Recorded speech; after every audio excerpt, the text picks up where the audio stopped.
Right? Okay. Oh, boy. How is everyone? How are we? We need some, like, soothing background music on like usual. Ba, ba, ba. Ba, ba, ba. Give me a second.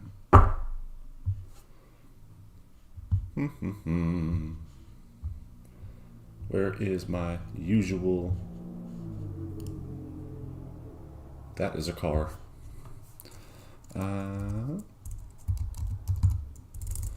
Let's do. Yes, long time no see. I can't think of. Oh, there. That's what it is. Yeah. This is what we need. But just like a little bit. Something like that. Just like a little bit. Hello, people. Am I coming back to YouTube? That's what I'm doing right now. This is YouTube and I am back as of right now.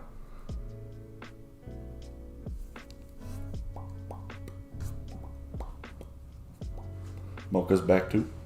You can see Miss Mocha.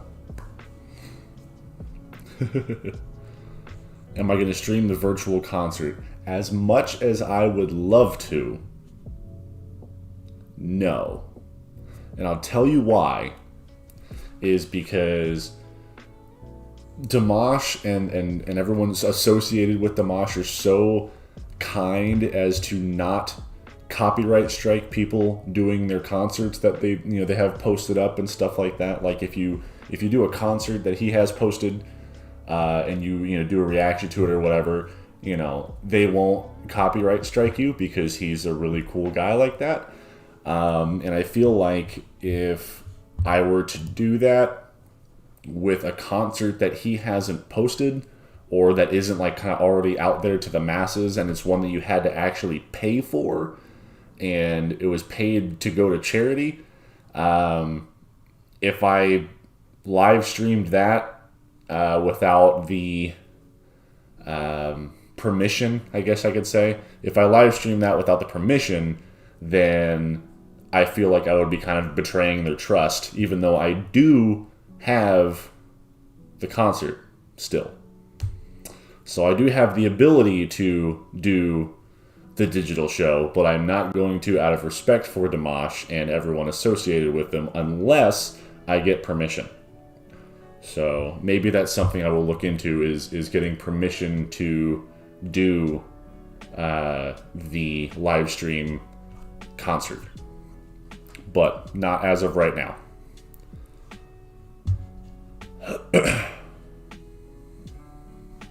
I'm not sure you can still buy it. I'm pretty sure it's like a one and done thing. I'm not sure you can actually still buy it. Yeah, no one's allowed to share the stream. That's what I figured. But I just, I have the ability to, but I'm not going to.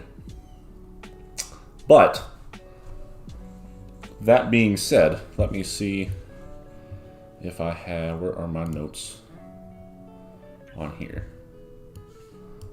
Will this sync? It will. Sweet. Okay.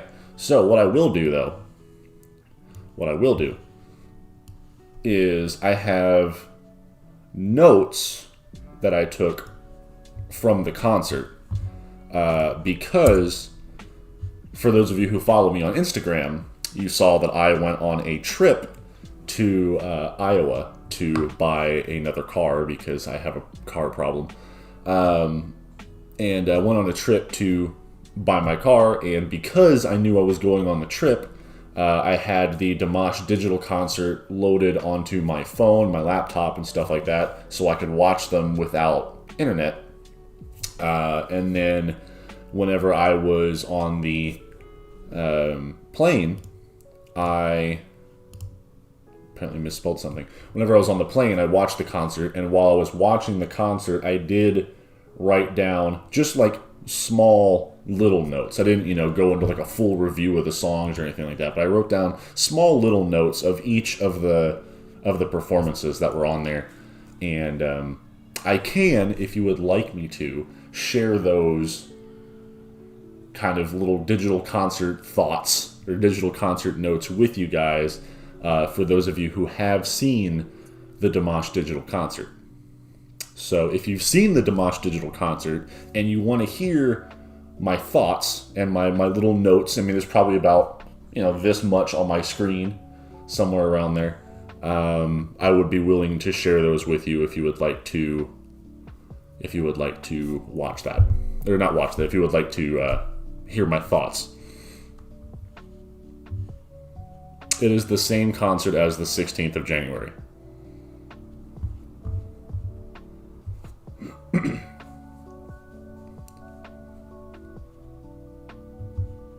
Share your notes. Okay, I will do that. I was going to do something. I don't remember what I was going to do other than share my notes. Anyway, let's just kind of buzz by that. So, with the Dimash digital concert, there were many... I don't remember what I was going to do. I was going to type something really quickly in one of these notes so I don't forget to mention it. What have you guys been up to while I've been gone? How are you guys? How are you doing? What is new in your life?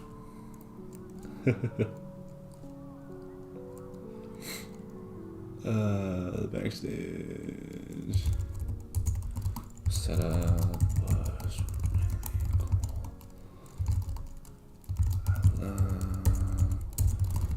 really cool.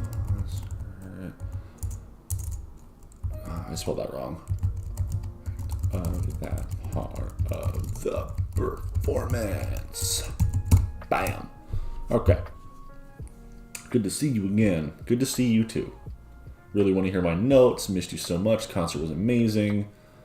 The encore on January 31st is the same as the live streamed on the 16th. Okay, so they're doing it again.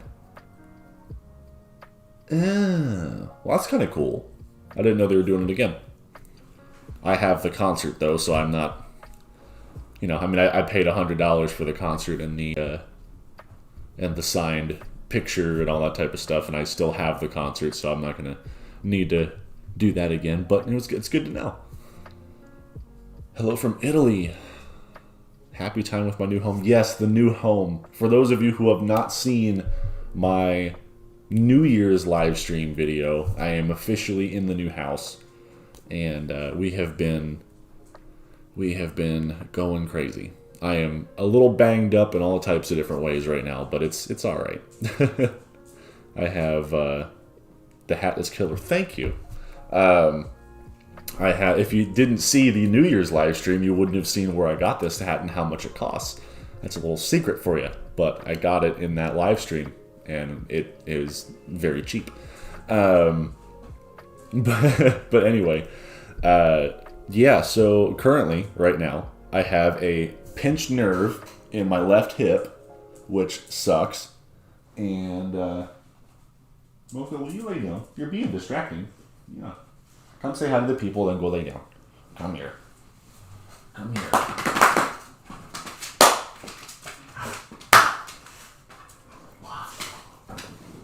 Wow.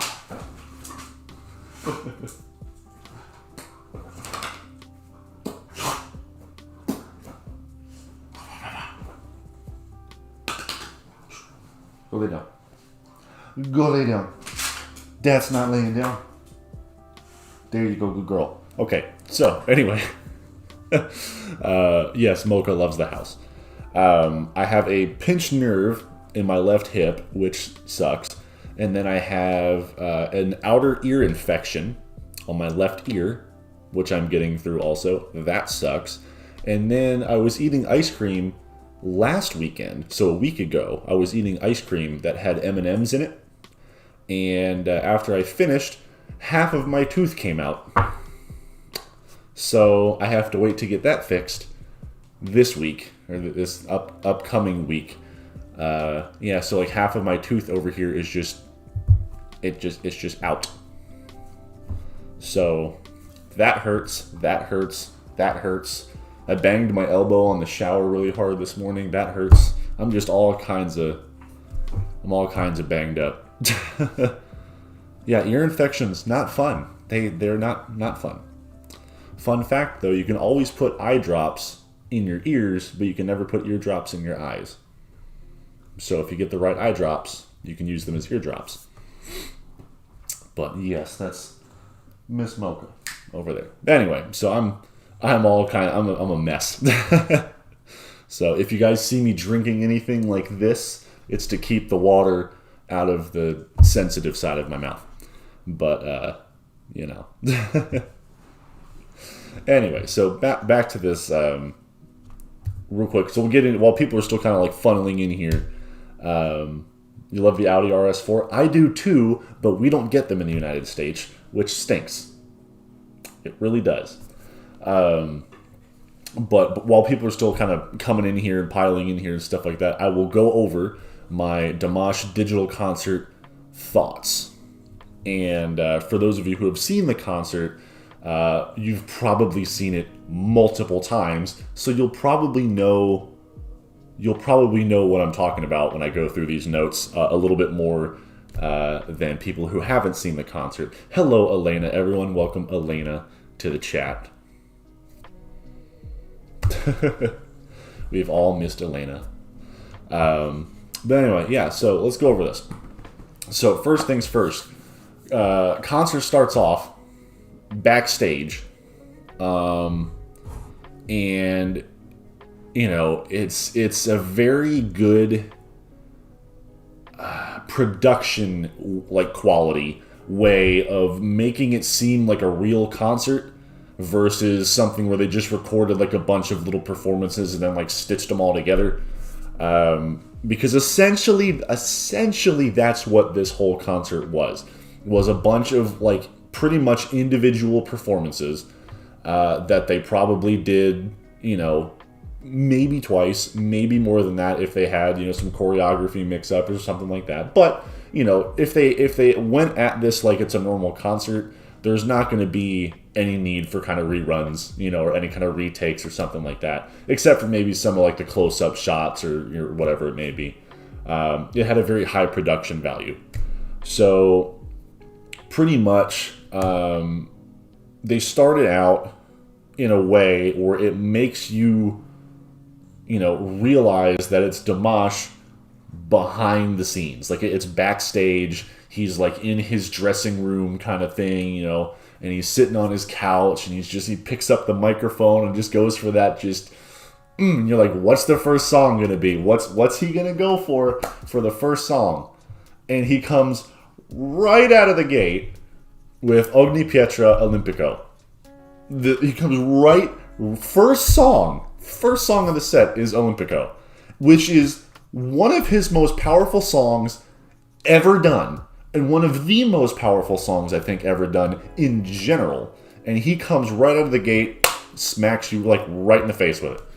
And it is absolutely not what I expected to be the first song. Not in 100 years. So that hits you right off the bat. But the backstage kind of like he starts singing backstage, and I'm just like imagining myself being at a concert where you hear the band start playing. You're kind of like, oh, where's Dimash? Where's Dimash? Where's Dimash? And so the band starts playing, and then you start hearing just that like start to Ogni Pietra, and then just no Dimash. Like there's no Dimash on the stage, right? If you were actually there. And then all of a sudden he keeps going through, and he gets to like, this crazy build-up, and then just kind of, walks down the hallways and walks around the backstage area, and then right out into the stage. And then from that point on, it's just gloves off. Like, it's crazy. And he just decides that he's going to go insane from the get-go, Olimpico out the gate. And he absolutely nailed that song. It was flawless. Absolutely flawless. And every time I've heard him perform that song, it's been fantastic. This was no exception.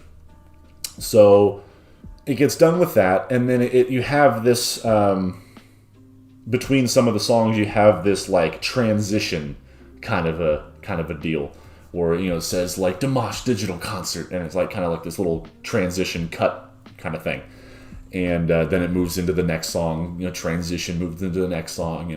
So it does in that aspect feel a little bit more. Here's this performance edit. Here's this performance edit. Here's this performance edit, rather than kind of like a fluid concert. But because of that, the production quality and all that type of stuff is much higher, because you can kind of do everything in the way where you can, really kind of crack down on the editing and the shots and all that other stuff, and then cut it and then move into your next piece. It really feels like a separate song or a separate moment. But what they do, like with the whole backstage entrance kind of thing, as well as with the like later on in the concert, they have moments where you have Dimash backstage, and he's getting like his outfit changed, he's getting like a little makeup touch up or whatever, he's getting his hair done or whatever it is, and then you have like the DQ band going on, kind of like in his real concerts where he has those moments of the DQ band going on, or he has like some other act come in and then they do a song or so by themselves, and he's kind of showcasing like this second artist, or like the DQ band in general, while he's getting his outfit changed, or he's getting his makeup done or something like that. They added moments like that in, even though they didn't have to. So it makes it feel like a concert back then, but it's still like, it's cool that they did that even though they didn't have to. So that's coming later. But it's a really cool feel how they went full production quality, individual song segments, but still made it feel like you're at a concert. It was just really well done. But Olympico done, fantastic. Moves into the next song, Give Me Your Love. And when we get to Give Me Your Love, the girl that was, I'm gonna come out straight up. Everyone thinks it. Okay, if you're a guy, the girl is beautiful. If you're a girl, the girl is beautiful, and you're jealous. And if you're me, you're jealous of both Dimash and the girl. If that makes sense, because I wish I could have been Dimash in that segment. But also, she's pretty darn lucky too, getting to be, right there with Dimash or whatever. So, that's pretty good also. Other than that, main thing that stuck out of me was just really pretty girl, just gorgeous. And she was in there a couple times, but she was like a main, like, focal point of that song. And song was great as always. Really nice, simple song. And then he just right into SOS. Like, I wasn't I didn't even know if he was going to do SOS. I, had an assumption that he was probably going to do it. But I wouldn't have expected it third song.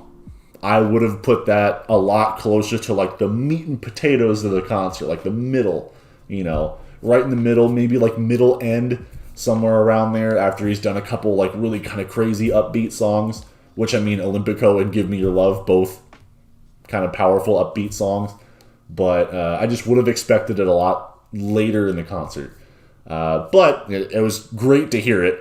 And in that SOS, that is one performance of SOS that I wish I could share with you.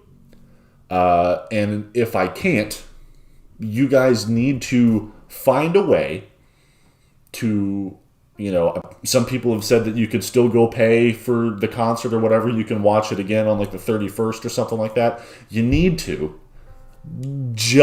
simply for the song SOS. You have to. Because there are a couple notes that he hits in that song that are different and sung in like there's just different notes than his normal. And I've heard plenty of SOS performances. I've heard him where he does a little bit of low notes here, and then like in the next version, he won't go quite as low, but he'll do a little bit of something different.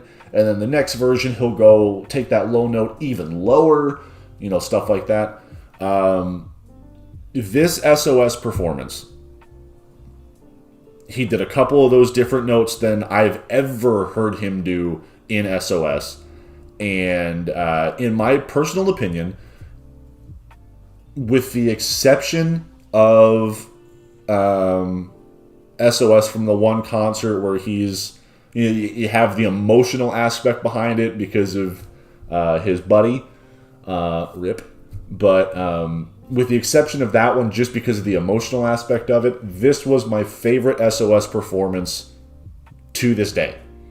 This SOS performance was outstanding. It was absolutely outstanding. Like, I really wish that I could, let me see here. Let me just see here, okay? There are a little bit of these. Where is it? Where is it? Here it is. Let me see if I can. I'm going to turn this down. I'm going to see if I can just pull up this particular... Let me see if I can just pull up this particular note that I'm talking about here. Because it was incredible. Where are we at here? Sorry, give me a second. I'm just gonna, I'm doing this to avoid getting crazy here, but it's like something that just needs to come out. So let's see if I can find it real quick. What part of the song is he at here?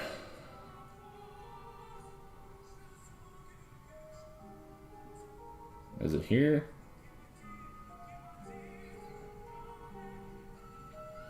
Oh my goodness, this song.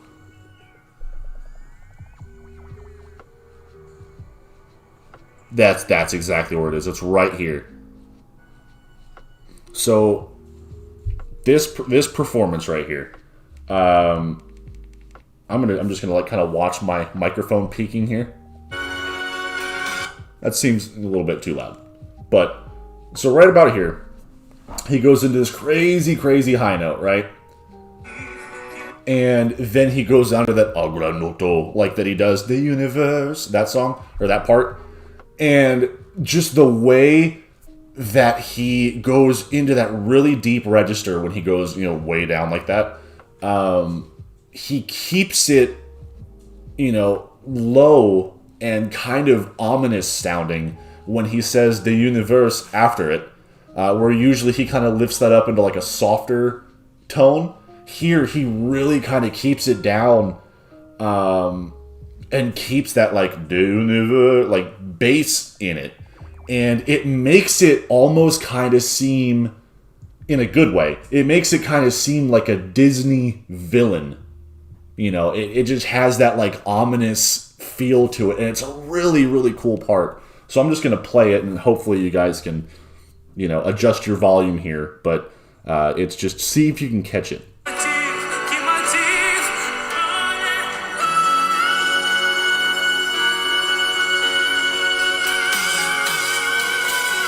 So he hits that massive high note like usual, right? But then he goes low right here.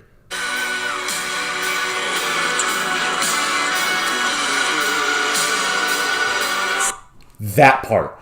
In case you didn't catch it, because maybe like the volume's bad or something, in case you did not catch that part of the song, it's just give me a second. Where was it? Here we go. In case you didn't catch that, just...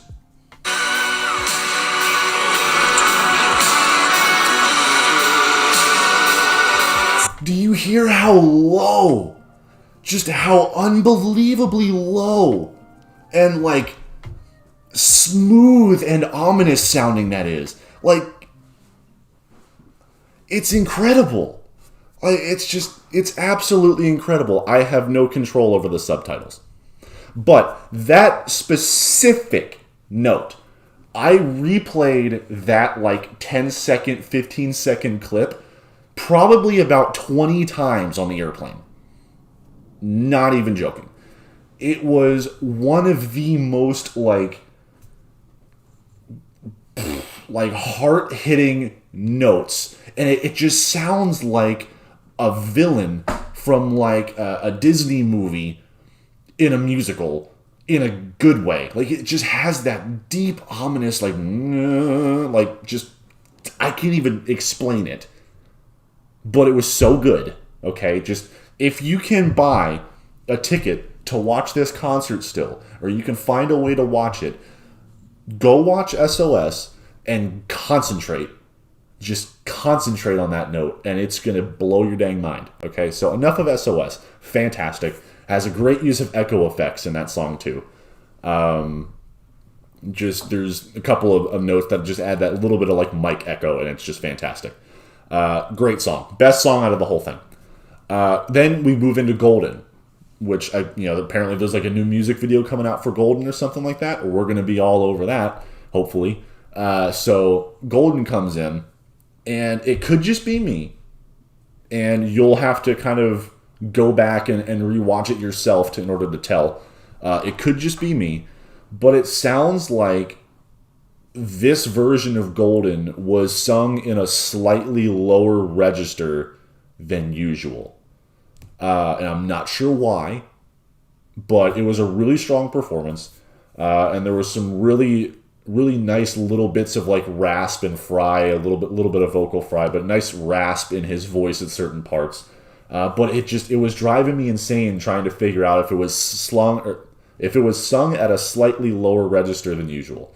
So it could be, it could have not been. I could have just been crazy. It could have been my, airplane brain. I don't know, but slightly lower, I think. But it was a strong performance. Loved his little raspiness in his voice.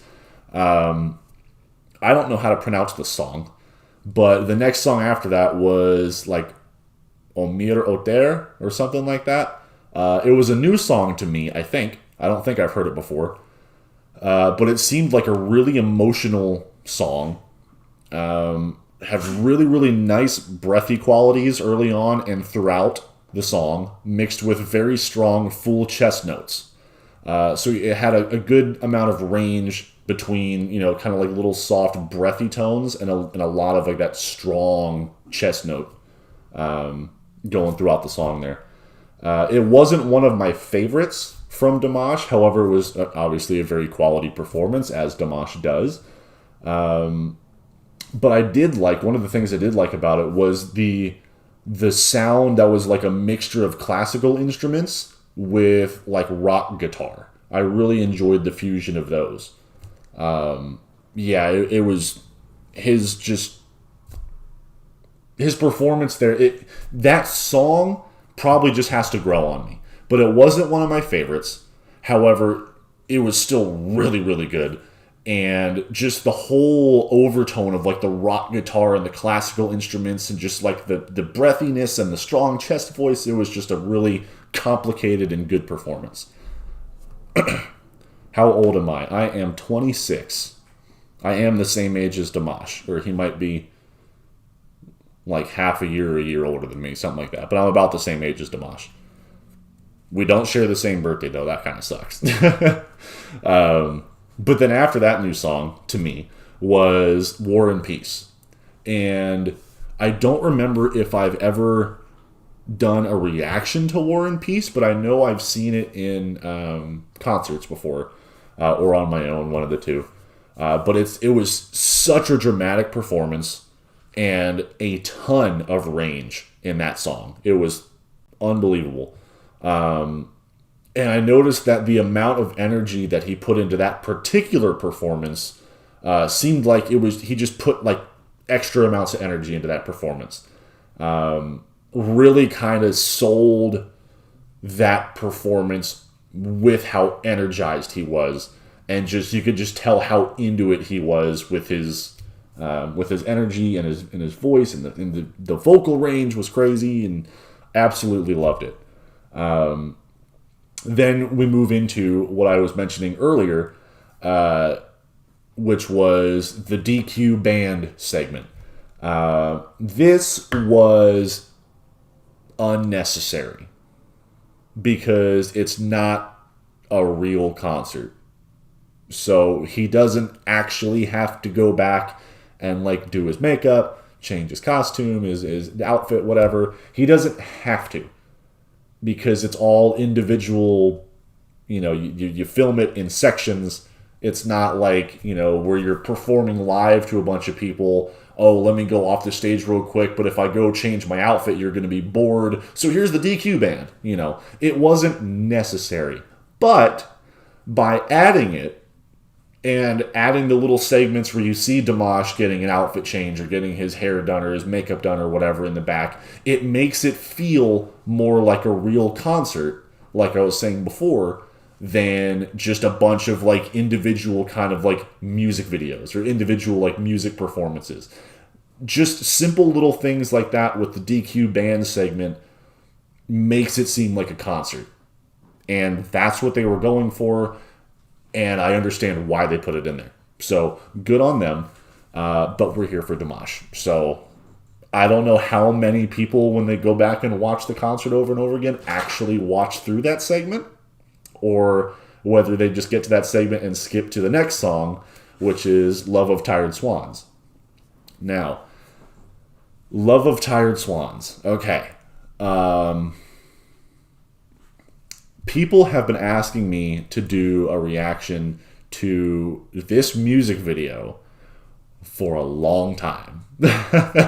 And so I listened to the song in this concert, and it is a wonderful song with a gorgeous build in both range and power throughout the whole performance. Like, it just, the build is incredible. It's very emotional, very strong, and there's some lovely belting notes and some lovely mixed voice moments where he's just absolutely going crazy with his mixed voice and his belts, as well as his vocal agility from the really, really, really, really, really high notes. And then he just, takes a breath, and the next note out of his mouth is extremely low. So it's like from way up here, way down here. It's like just like that, And it just doing that in the performance, it's just crazy to me. Like, it just instantaneously he can go from like almost a whistle note, like way, way, way up there, to way down here. Just immediately, just with a switch of like a switch of a thumb or whatever. I don't know, that's not even a phrase. A switch of a flick of a switch of a thumb. At the switch of a thumb, he can do at the flip of a switch, he can go from crazy high, crazy low. We all know that, but it's just incredible to see. Next song after Love of Tired Swans was, I'm going to butcher this again, but Mahabat Bermajan. I mean, it's not even in English, so I'm not even sure why I'm acting like I'm going to pronounce this right. But Dimash in this song, the main thing that I got out of this was all of the R rolls, all of the throughout the whole song. Mocha, what are you doing? Why are you being crazy? Yeah, but all of his R rolls in this song are nuts. And it, again, wasn't one of my personal favorites. Nothing against it. Still very good. But the main thing that stuck out of me through that whole song was just all the crazy R rolling that he did. Mocha, we're going to go open the door for you. Go out there. Go away. Or come back in here. If you're going to come in here, then lay down. Goofball. So, yes, all of the R rolls. Everyone likes Dimash's R rolls. Everyone freaks out about Dimash's R rolls. nothing new there. But then we get into, this song that I can't pronounce. Karagim I. Don't know how to pronounce the name of it again. But that was the next song. And the delicate little breath notes that Dimash hits, man, they're beautiful. Okay? It's just unbelievable. And there was the point on the stage where everything was just like all white. That was gorgeous. Just as a design, that was gorgeous. His voice, when he hits some of the notes with a little bit more vibrato and resonance, really, really touching. Like there was just a couple that he would kind of add a little bit of vibrato or a little bit of like extra like vocal resonance to, and it elevated the experience of those notes that he was singing really, really nicely.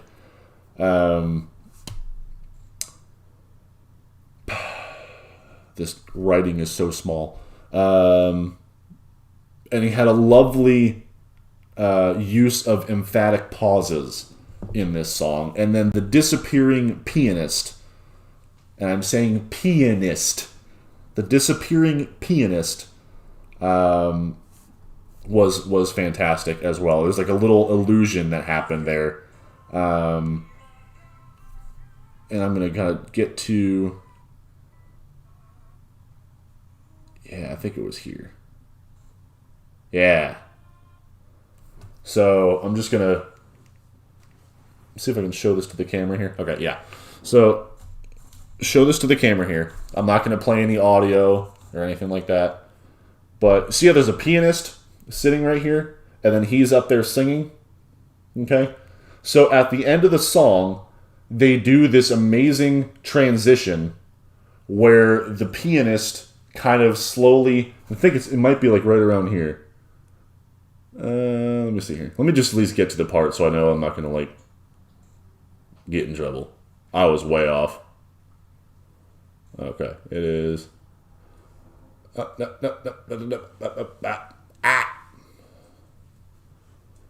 so it's right here. So you can see him like standing right next to the pianist, right? And then it cuts away, and in the cut is when she's moving off stage, right? And it may not be this cut, but it might be the next one. I don't really know. But she moves off stage, and then when it cuts back, she is now gone. And he sits down like the pianist himself, like the thing that he was trying to get at, the thing that he was trying to get to, all of a sudden is unreachable. You know, like there was that one shot of him like reaching out to touch her shoulder, almost like, you know, that was going to be like where he wanted to be. Like that's what he wanted, was just right within his reach. And then it cuts so that she can go off the stage, which is something that could not happen in a live concert without just a bunch of really nice lighting tricks, like distracting lights and stuff like that. But in the video, she leaves, and then when it cuts back to him standing next to the piano, she's no longer there. And it was like it was just out of reach, but then she was gone. And it was just this haunting effect of having what you need, like right there, having what you want, like right there, and then within the split couple seconds of a cut, now it's gone, and then he sits down all alone, and it's just this crazy emotional thing. It's just nuts. Particular performance, as Elena said, I'm analyzing the online concert that he did. So that was Karagim I. It was fantastic. And I absolutely loved the disappearing pianist illusion. That was just so special. Whoever filmed it and edited it and designed that to be that way, stellar. And then we get into the next song, which again, I got nothing. It's like just another one of those kind of break performances, and I can't even begin to pronounce the name, so I'm not even going to try. But I basically put, it's a good break performance, but all in all, nothing special. It was just another one of those, like, oh, let's get Dimash to go do his outfit change and whatever. We're just going to do a little filler, blah, blah, blah. Made it feel like a concert, but wasn't necessary, wasn't anything special. So,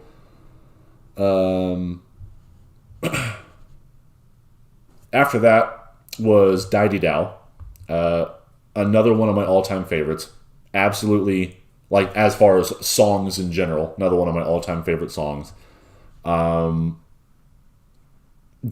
always seems to get really, really, really into this performance when he does Dai Di Dao.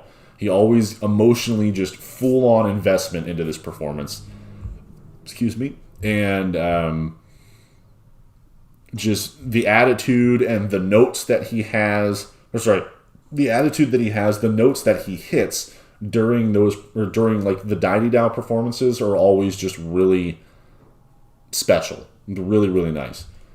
Then we get into Durdaraz. And oh boy, here we go. So I love this song. I love Durdaraz.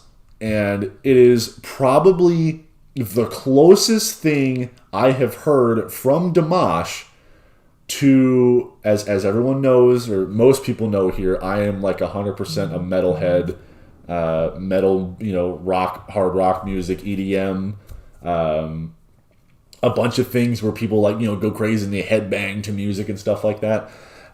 This is probably the closest thing Dimash has to a headbanging song, where it's just like, there's just power. He has the R rolls in the song, and it just has like chant-like qualities to it.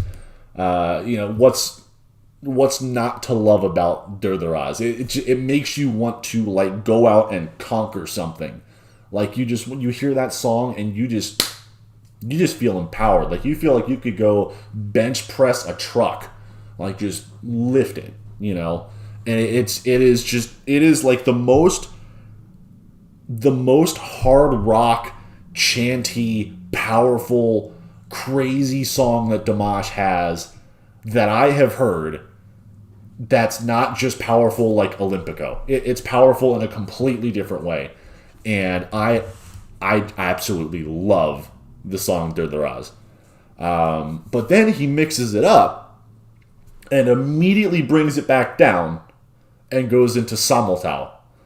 And the key thing to take away from the Samotao performance, the key thing is Dimash's emotion in that song. Because the emotional qualities that Dimash is kind of portraying through his person and like into his vocals, the emotion is the key to that entire performance of Samotao. It is everything of that performance. And I really loved the stormy clouds effect that went along with that performance at some point too. Like the kind of like I guess it was like a tornado, stormy cloud kind of deal. It was a really cool effect. And then it went to Kelly Mecken. I don't know. I didn't know how half of these words. But Dimash brought out a little bit more of, I wouldn't really call it a rap style, but it was a little bit closer to a rap kind of a feel. And it was the first time I think I had heard that song before. Don't really know how I feel about it yet, but it was kind of catchy. It was kind of catchy, but I'm not really sure it was one of my favorites.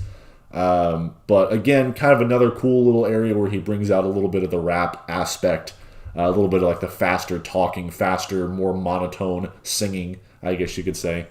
And then it slides into Kairan Ilim, and it just made me think. So in the Kairan Ilim, I put I love some of the artistic elements that they chose for the background, as well as the editing style of the performance. And if you go back and watch the Kairan Ilim performance in the concert, when you hear me say the artistic elements for the backgrounds and the way that the editing style was for the performance, you know what I mean. I can't really explain it more than that, but if you see it, you know. Beautiful vocals and emotional qualities throughout the performance, and there's a really nice big vocal cry at one point that's just stunning. Also, where is the little water drop sound? I mean, if you're going to put the water drop sound in the music video, the little bloop in the music video, you got to have it in the live performance. It's just one of those things we need. I mean, we've all seen the music video, and you have the little water drop, little stone that gets thrown into the big lake with the bloop, and we all need that. We all need it. We all need to hear it, even if it doesn't make sense. We need to hear it because we were all waiting for it. I know we were. I was waiting for it. Therefore, we were all waiting for it. But there was no little bloop water drop sound, which kind of depressing. But great performance. And then, I mean, come on, okay. Then there is an advertisement. There is an advertisement in the concert for DQ perfume. Okay? DQ perfume. And it's an advertisement for perfume. That's it. That's all. It could have been like, hey, here's Dimash holding a Dimash DQ perfume bottle. That's it. Just be like, buy Dimash DQ perfume. Whatever, right? But no, they even made his advertisement gorgeous. And added like little aspects of songs in there, and just the visuals of it and the way that it was edited. I mean, it was like a 15 to 30 second advertisement that was gorgeous for perfume. But even that, they did really well. Even the advertisement, it wasn't just, this is sponsored by Dimash Perfume. Buy some or we'll hate you. No, it was like, they put all this production quality and effort into a 15-second advertisement for perfume, and it was great. It was fantastic. And then it goes into Tilimas Tilimas Kun. Again, however you say this song. I love the color contrast in the stage. The color contrast in the stage was gorgeous. Lovely, powerful harmony with the backup vocalist. And then, I believe, if I'm not mistaken, Umi Tilimas Kun, however you want to say it, is Unforgettable Day. I'm just, from thinking back to it. And then I put, Come On Dimash, Where is our D8? It's edited. You can do multiple takes to nail a D8 and throw it in there. Everyone wants to hear it. Just slide the D8 in there. But no, he decides to not do that, which I completely understand. And what he did instead of the D8 was still very beautiful. I just have to make the joke. Everyone, you hear that song and you go, is the D8 coming? Is the D8 going to happen? Everyone knows it. Everyone hears it. And it's like, is it going to happen? The answer is always no, except the one time. But I had to make the joke. And then in the end of the performance, he brings out a ton of power. And really, really nice. And then at the very end, it's followed by a ton of just delicate innocence. So he goes from crazy high, crazy power to just innocent and just delicate, like right at the end. Very good. And then we get into screaming. Now, I specifically, when it reached screaming, moved my little cursor around on my laptop to see how much time was left in this concert. And there was like 20-something minutes left in this concert. And I'm like, is he really going to do a 20-minute screaming ending like he does at all of his concerts in a fake concert. Is he really going to do that? And I was convinced, yes. I was like, he absolutely, and then it's going to feed into like some credits and like all this other stuff. I was convinced that this is the song he was going to end on. It was going to be 20-something minutes long. I'm convinced that's how it's going to end. And when you hear screaming, your day just gets better. You hear screaming, and not in general. You don't hear like somebody screaming, but you hear Dimash singing, screaming, and your day just gets better. And then I even put down here, what a performance to end it off with. It's becoming a staple song of his concerts, like one of the most important ones, one of his best all-time songs.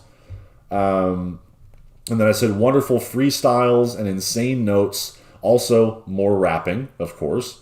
All around, such a great performance. And then I closed my laptop.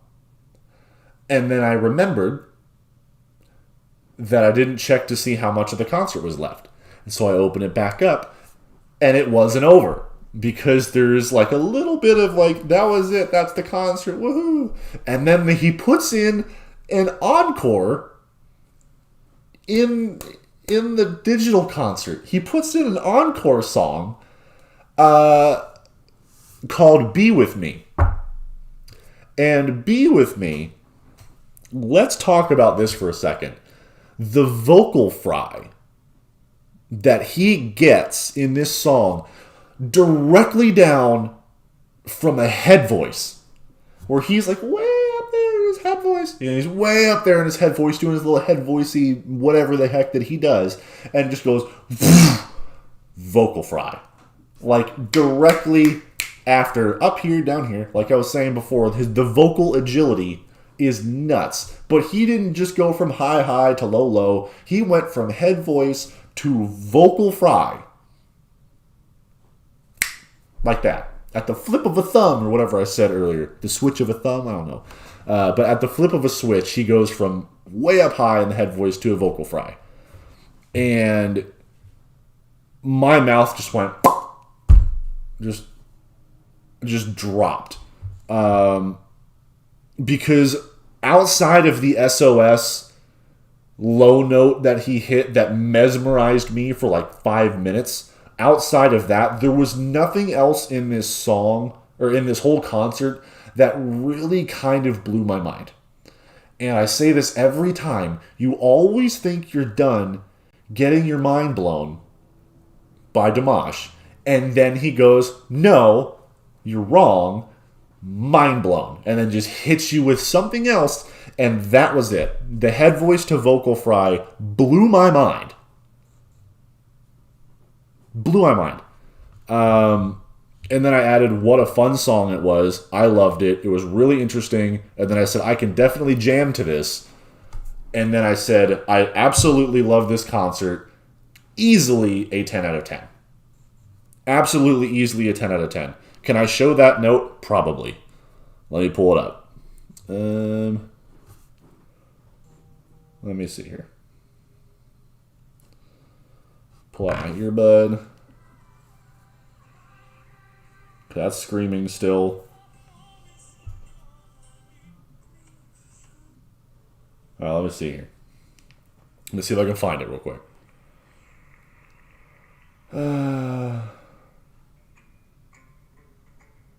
And just the little swagger that he walks out on stage with, it's just nuts. I'm going to brighten this back up. I never brighten that back up. There we go. Now I look better. Goodness gracious, that was dark.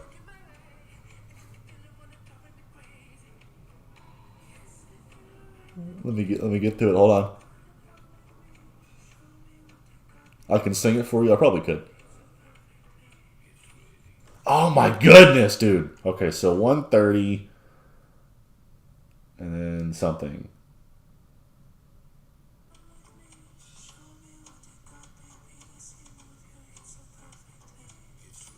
Yes. Oh my goodness. Okay. So I found it. All right, here we go. Y'all ready for this? Listen to this transition from head voice just little soft, delicate head voice to vocal fry like that. Okay, ready for this?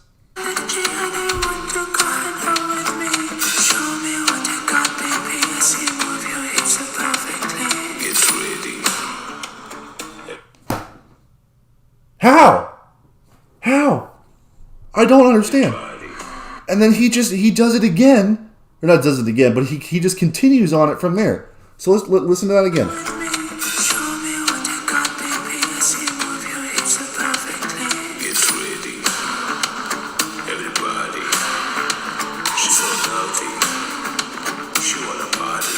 The vocal fry, though. How is that not like the greatest thing you've ever heard? Like he just from like way up there, all delicate, just get ready. Like how do you not love that? Like I know I can do that. I just did it, but the design of the song, and obviously I didn't do it anywhere near as good as him, but you know, have that just like that whispering little like upper and then just like right into that get ready with like that vocal fry. And then just continue it and just make it kind of like this weird little, like, huh? But like, as an encore song, I don't think I had ever heard that song before. And I'm pretty dang sure I'd never heard that song before. And that blew my dang mind. It absolutely blew my mind. I just realized that if I... Oh, because it pauses. Oh... Yeah, I gotta remember when I take out. I almost messed up half my live stream. I gotta remember when I take out one of my AirPods that actually changes my volume stuff on my computer. So that would have been bad because when we start watching a concert in a second here, you wouldn't have been able to hear anything, and I would have been really confused. But yeah, so those were my notes. Those were my notes on the Dimash concert. So if you are just joining in and you missed all of my notes on the Dimash digital concert, that's what the first, well, it took about 10 minutes or 15 minutes for me to get into it, somewhere around there, 10 minutes or so. But the last like 40 minutes or 45 minutes have been me going over and breaking down the Dimash digital concert because I can't live stream it for you. There were a couple clips in there that I put up, like a visual clip or whatever, and a couple little like sound bites for something I wanted to talk to, but that's about the best I can do for you. So, excuse me. Goodness gracious, that hurt. But if you want to have the ability to see that, apparently they're replaying the Dimash digital concert on like the 31st as an encore. So if you buy tickets to that, I highly, highly, highly, highly, highly recommend it because I think to date this is probably one of the best concerts I've ever seen. It's absolutely fantastic, and Dimash is killer. The editing is so good. The stage design, the way that they put the concert together in a bunch of little snippets but still made it feel like a concert, just stunning. So big thumbs up, Dimash, and all of the Dimash team that worked on it. But those are my notes for the Dimash concert. So, yeah, replaying the concert tomorrow. Now, what I will say, though, is if and when he ends up putting the digital concert out on his YouTube channel, or he ends up like just releasing it down the line or something like that, if he does it, then I will be glad to stream the digital concert for you so we can all watch it together and I can commentate on all that type of stuff with my notes alongside and pinpoint things in the concert. I would be more than happy to do that. I may also even try to get in contact with them and get permission to stream it and go over it and break it down myself, or potentially see if I can get permission to make videos on individual songs from that performance, something like that. So I just pull out like one song of the performance or something. I may look into that. But really, I just want to respect kind of the whole copyright thing with them. And they've been so good to everybody on YouTube about If you do a reaction video to their songs, or you do a reaction to their concert or whatever, they're not going to give you a copyright strikes or all that type of stuff. And I don't want to break that kind of like trust that he has with the YouTube world by uploading the concert or streaming the concert or something like that, unless I know it's okay. So, yeah, absolutely. And plus, with all the work that went into this, it's worth the $10 to $15, whatever it is for a ticket now. It's $10 to $15 or something. It's worth that and then some. I paid $100 for this concert. Granted, I'm also getting a signed picture from Dimash or something like that, but I paid $100 for this concert, and I feel that it was worth it at even that price point. During these times where you can't always get out and go see live music and stuff like that, and these digital concerts are becoming more of a thing, it's kind of what we got, and I think that it is absolutely worth it at even $100, but like $10, $20, $15, whatever it is. Looks like someone says $20. $20, it's absolutely worth it. You will love it. So go buy it. If you want the Q&A, it's $60. Can you show us the picture? I will when I get it. I have not received it. I think they're going to be like sent out like within the next like month or something like that. I don't really remember, but yeah. So when I get the picture, I will happily show it to you, and I'll probably like put it like over there or something on the wall where you can see it. So whenever I do get it, you'll be the first to see it, and I'll post it on Instagram, all that other type of stuff. If you don't follow me on Instagram, go follow me on Instagram. I don't know what's wrong with you, but yeah, go follow me on Instagram. That being said, I opened up a thing in the wrong thingamajig and whatever. Also, how are you guys liking the new setup? The more like straight on camera angle. I'm not having to look down over here all the time anymore. I got the chat right here. I got the video right here. I got the camera right here. It's all perfect. So how are you guys liking the new setup? You'll paint Dimash's portrait? Go for it. I'd love to see it. If you finish it, then send me a message of like your finished project. I'd love to see it. So yeah, what are you?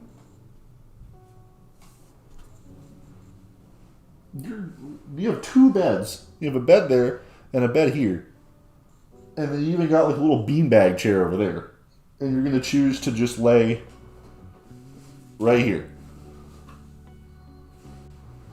You're such a psycho. Cutie.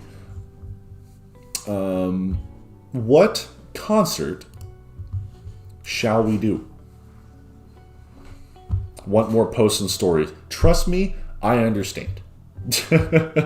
I have been bad about that because I've gone through a ton of stuff recently. And obviously I haven't been on YouTube for a while, so it's been one of those just lots of stuff going on. I had relationship things, moving things, car things, sickness things, breaking my tooth in half things, all this crazy stuff. So I've had a lot of stuff going on, and Instagram and YouTube hasn't been the first thing on my mind, but I'm ready to get back. So let's get back. So with that being said, we'll make a post on Instagram right now. Because what would be better than that? So we're going to make a post. And all y'all are going to see this from right now.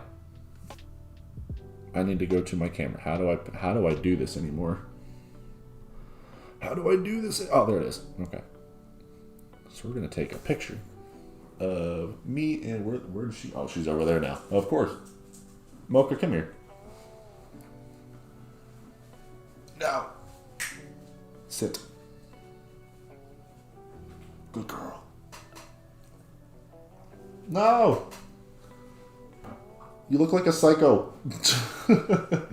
No. Sit down. Sit. Good girl.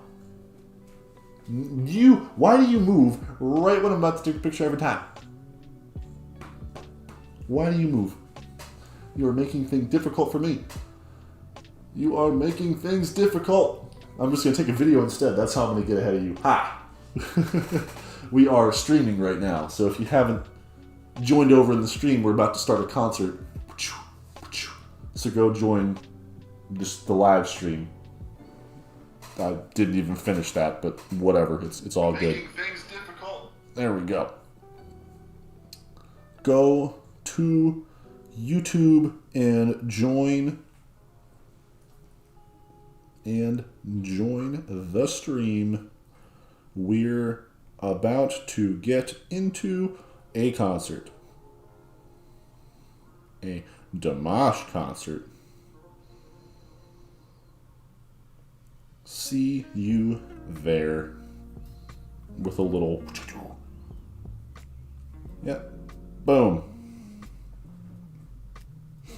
It's posting. So.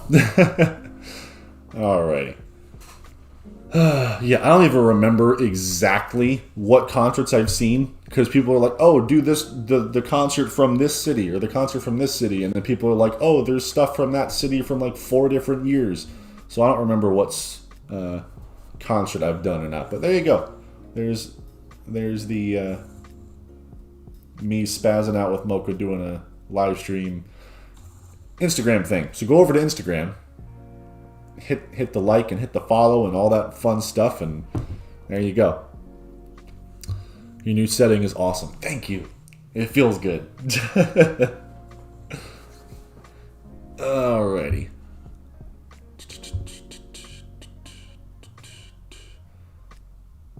I want to know, do they...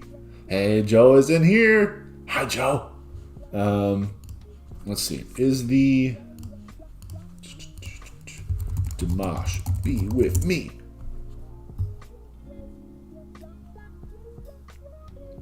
Okay, that is uploaded directly from the live concert. Something I'm not going to be doing. That's a digital...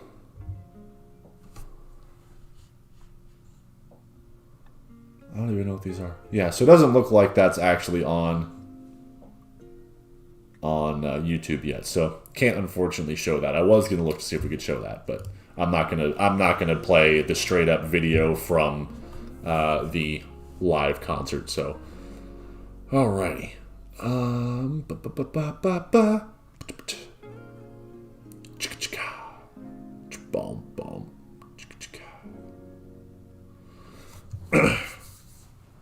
All right, so what concert are we doing?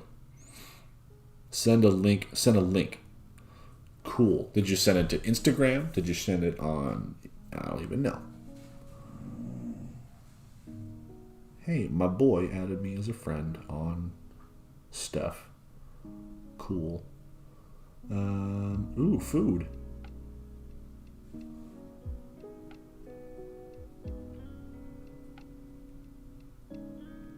More posts with Mocha. I can definitely do that. More posts with Mocha. Cool. I will do that. Let's go to my messages. Oh, boy. We're waiting for an I Miss You song reaction. Okay. I'm assuming that's another Dimash song. I have been so off YouTube recently, like as far as like reactions and stuff like that, that I don't even know what's new anymore. So, nothing from this Dimash digital concert will be released on YouTube or other platforms. Very good to know. Unless there's people that like to, rip it and upload it by themselves because they're kind of, sketchy like that. The Ami Mountain Music Festival completes 6 songs. Short concert. Okay. I see Sabina. Sabina, what is up, girl? How are you doing? It has been a while. It has been a while. Yeah, so there's one on here. It looks like it's the Ami Mountain Music Festival. Complete 6 songs. We could throw that in there if you want.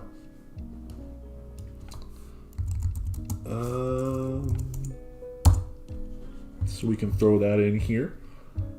Is there any other good, like, full-length concert we can do? Because this is about 35 minutes. And knowing me, I'll turn that into like an hour and 15 minutes. But I mean, it's like a 35-minute concert. I'm talking like, is there like an hour and a half concert or something like that we can get on here and get going?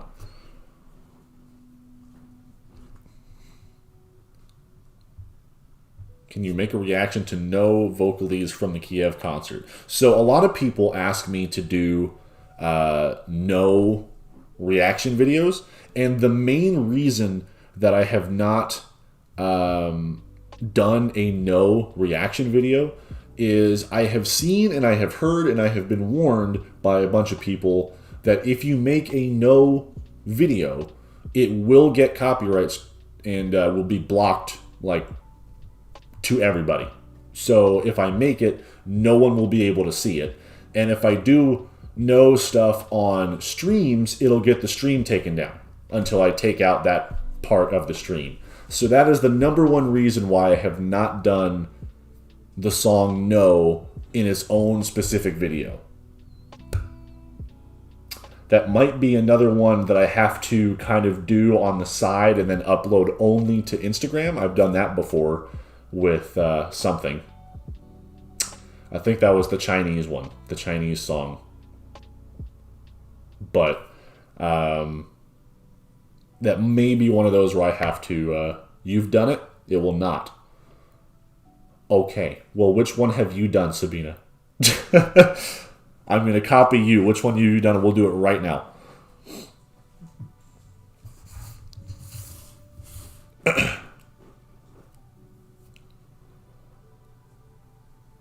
I've seen it get blocked. It's taken down 2 of my streams before. So I know it'll take down streams if you do the no music video.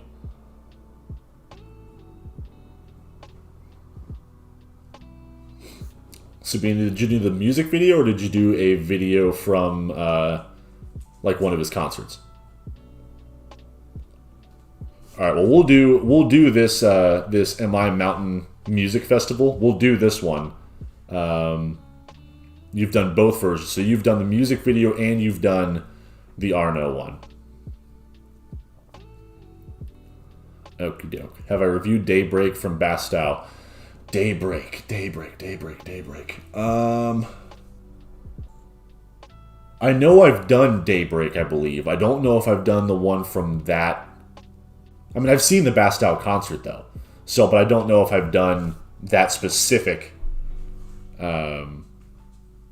Have not done the music video yet. See, the music video is where I come into problems. The music video is problems for me.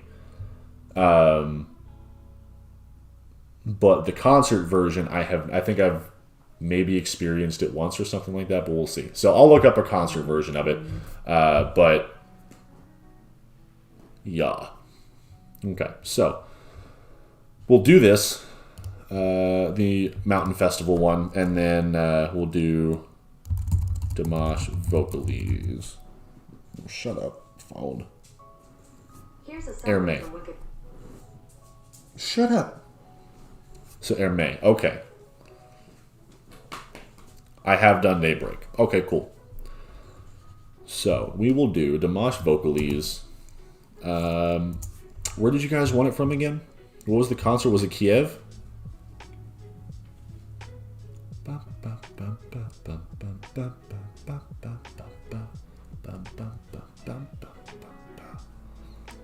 Have I not done the Kinetic Voice concert? I could have sworn I did the Kinetic Voice concert, so people wanted no Vocalese from the Kiev concert. Vocalese Kiev concert. We'll pop this up real quick. So let's go multi-window. Bam. No, that's not what I wanted. I wanted this one. Ha! There we go. Cool. And let's hope that the live chat just kind of refreshes itself and comes up here. There it is. Cool. Okay.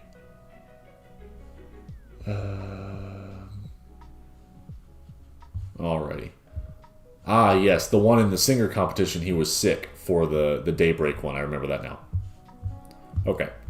Dimash, Kiev concert. Okay, so we're just going to go. I'm going to have to go in here and I'm going to have to find it. So bear with me. Is there somebody? I know there's got to be somebody in the comments that has done. How is there nobody in the comments that has done timestamping? Come on, people. Y'all slacking. You're slacking. Does anybody know when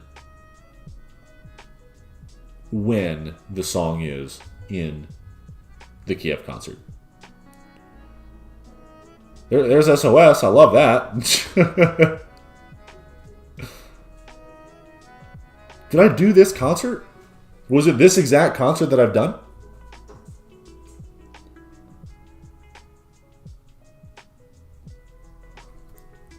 Vocalese from Kiev. Vocalese is the Arnell concert. Go to his channel. See, I think I've done that one.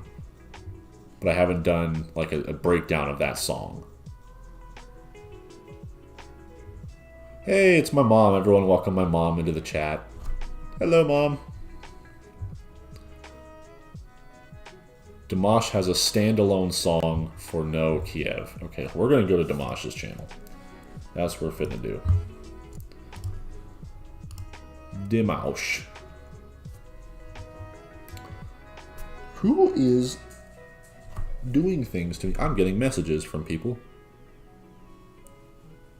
Y'all are going crazy. Ah, you sent me the link. How gracious of you. All right, we're gonna do this.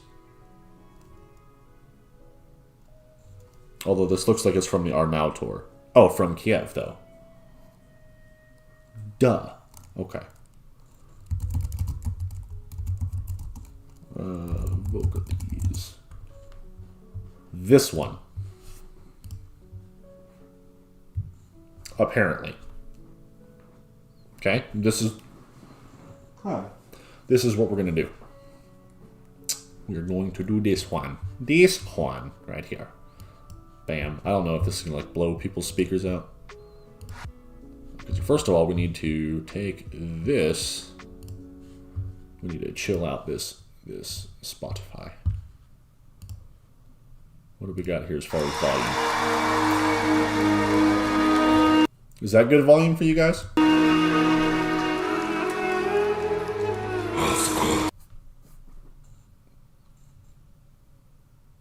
Okay, so there's some vocal fry. I was just trying to get a volume, you know, a little volume level there. Stop it. Stop it. Just trying to get a volume level, just to make sure. But it looks, on my end, it looks like it's about the right volume here. So it looks like we're good to go. So let's see what we can do here. I'm going to drop this down to 480p because I still don't think this computer can handle streaming in full HD, but it won't really matter on your end. So let's see what we got here.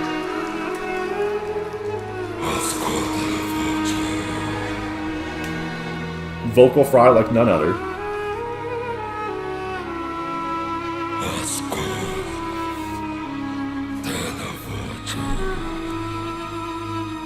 Okay, that's probably like some of the lowest vocal fry, almost to the point of not even actually having sound come out that I've ever heard from Dimash. That's really low. That's like almost to the point of just not having anything come out. Just to preface this, by the way, I have heard the song No. So I don't know how different this is going to be considering it's not called No, it's called Vocalese. But I have heard the song No, so I do know how I know kind of what to expect, just to preface.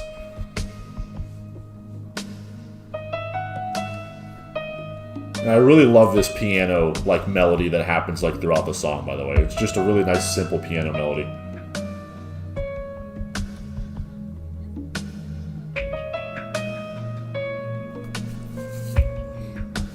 And I'll probably upload this as my own video also.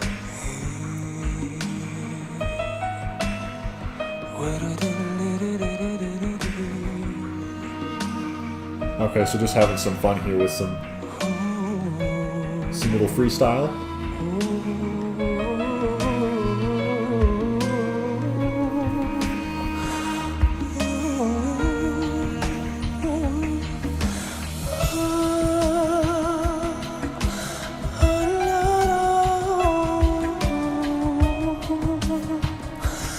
So right now, it just seems like he's doing like the whole No song, but he's doing it in just like little kind of freestyle vocals, which maybe that's what vocalese means, but that's what it's seeming like. So that wasn't expected. I was just expecting like a different kind of performance of No, like I've heard before, but this is unique. I can kind of see why you guys wanted this particular performance now. I really like the waterfall in the background. It's like dead center screen right now. It's just really peaceful to kind of look at. Really kind of cool. But yeah, let's keep going.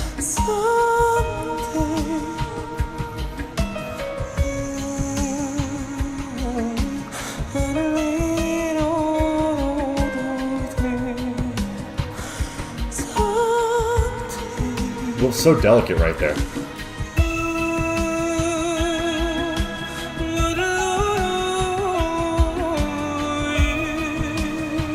That's cool. The little soft drums.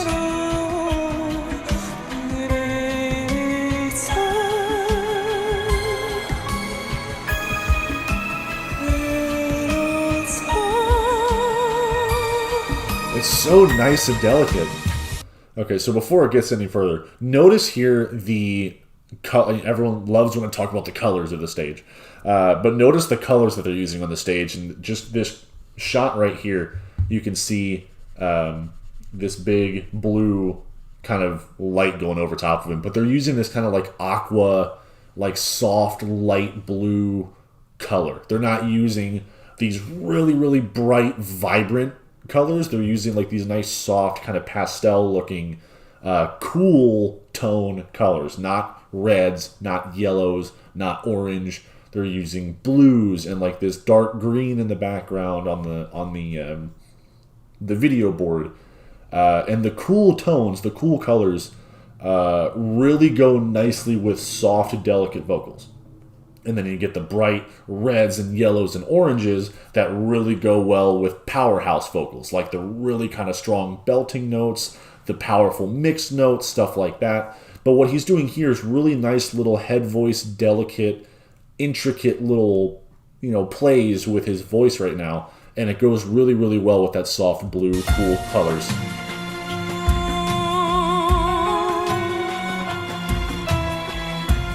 If you made the background red or yellow or something warm, it would completely change this experience.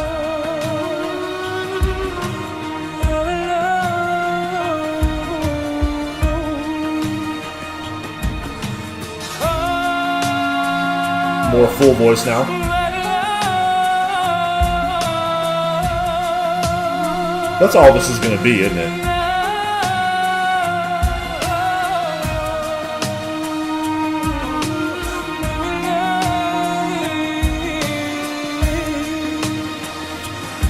I love the little kind of like, I backed up a little bit there, but the little kind of vibrato that he does, that little Middle Eastern kind of sounding addition that he's adding on there. I love the little like body shakes that he does to kind of like accentuate those little vibrato notes here. Just watch his like head and his shoulders. Like just his little shakes. Just really accentuates those vibrato points.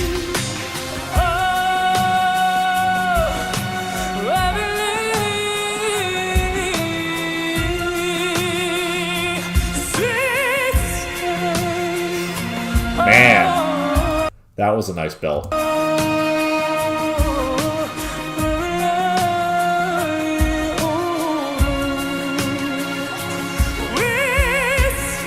Man, goodness, the power. Nice reverb on that.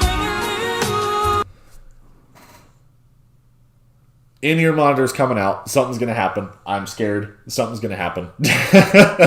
Something's coming up. That's never... I almost did it with mine and ruined the stream audio forever. But, man, okay. Getting somewhere. Let's go back a little bit. Just a little bit. I also really like the instrument choice here with like the more... I don't want to call them bongo drums, but they're the more like tribal style drums and stuff, and it kind of goes with the waterfall and like the greenery, the forestness to it. It makes everything feel all tribal and kind of more earthy. It doesn't feel as synthetic as if you used like a full regular drum kit or other instruments that are more modern, more normal instruments. I really like the choices that they went with the instrumentals. Mind you, also, he's doing all of this sitting crisscross. He doesn't even have a way to, like, plant himself. He's just sitting crisscross.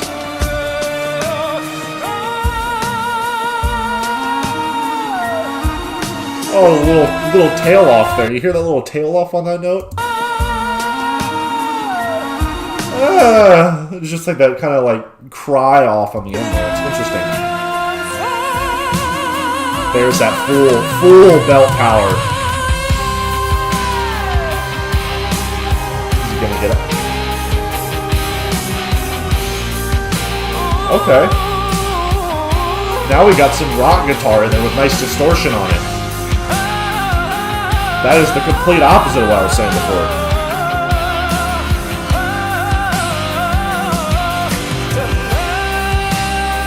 Really interesting.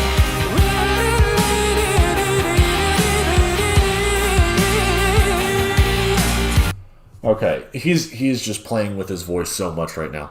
But I was talking about the more bongo kind of Congo drums, going on, and it felt very earthy, very like middle of the forest kind of wild sounding, and it really, really fit. And then they come in and do the complete opposite of what I said, and bring in this nice electric guitar with distortion added to it. And they did a good job making it not overtake the performance. Because when an electric guitar comes in where you don't really feel like an electric guitar should be, it usually can overpower a lot of things. But they did it in a very subdued manner where it was just enough to add like some grit and some edge to it. And it was really, really nicely done.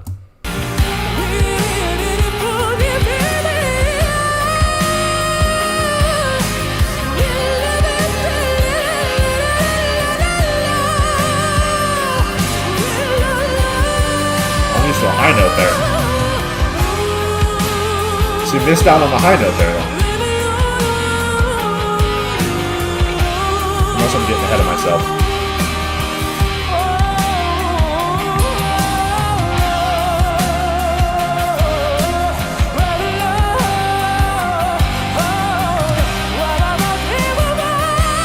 Okay.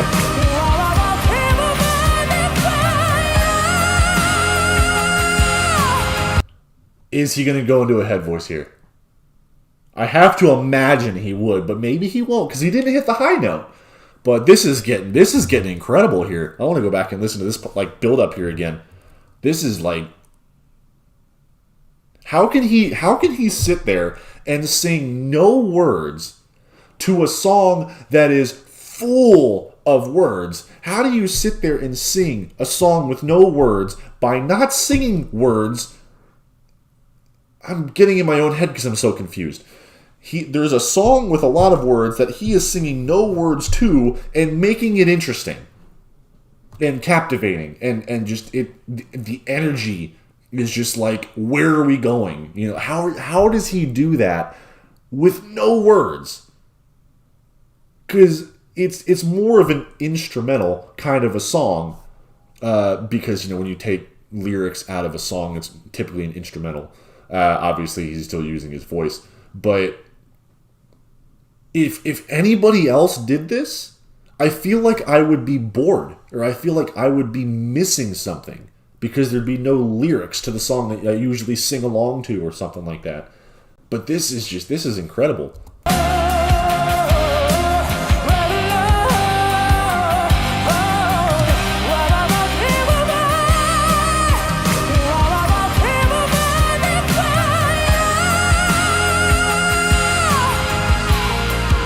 Head voice?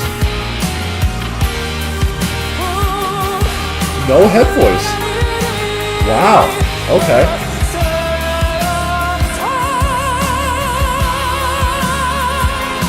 We're up to a knee now. There's his mom. Oh! What was that slide? Kind of. It wasn't even a slide. It was like a...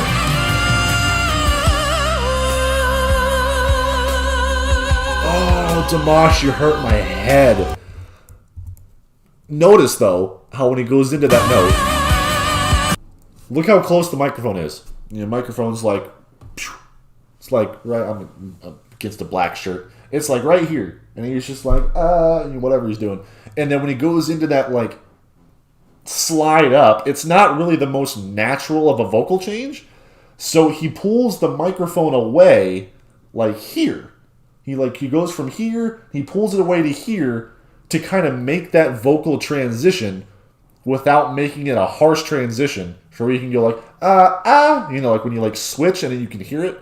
He brings it out and then slowly brings it back in to kind of like make it a fade switch. And it's flawlessly done. It's so good.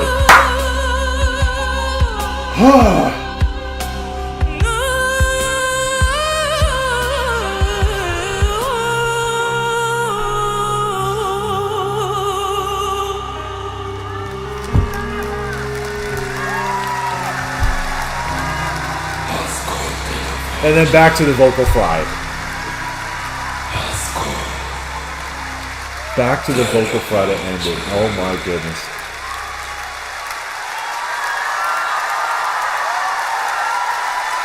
Let us just remember, he was also just shaking there at the end. You know, he just like nailed that and was out of breath and tired and, you know, whatever. But he just, slight little shaking there. But what a performance, though. My goodness gracious. Yo, that was incredible. That was not at all what I was literally just expecting to hear like another rendition of the song No. And it turned into one of the most unique performances I think I've ever heard in my life. That was incredible. That was absolutely incredible. AJ, what's up? Sorry, I'm just like every now and then I'll glance over and see somebody and see my mom, but goodness gracious, people, this is insane. This guy is nuts. I mean, we all know that, but again, another one of those examples like I was talking about earlier where I thought I was just going to hear another version of Dimash song or whatever. Like, I've heard the song No like 50 times, and it's like, how is he going to impress me or blow me away? Like, why do people want this specific version? Why this specific version? Like, what's he going to change? Is he going to hit some other D8? Is he going to hit some high note or whatever? And it just ended up being completely not what I expected and blowing me away in a different way. So I got nothing. With no words, there's a story behind it. There's a story behind it in both of them. But it's just, that was an incredible performance. It really was just insane. But we're going to get into the full 6-song dealio here. I'm going to see which one I was sent. I was sent the top one, so we're going to watch the top one. I'm going to bump that up so we can add volume. Bump this up so we can do this. 480p because it doesn't matter to you guys. And let's get into... Somebody told me how to pronounce that, but it's the Mountain Music Festival. Complete 6 songs. So I guess he did 6 songs at a festival and then probably made everybody else bored for the rest of the night because everything that follows Dimash cannot be as good. That's just my mental thought there. But let's go into this. Someday I'll trust the deers. I don't think I will. Y'all surprise me in every little way.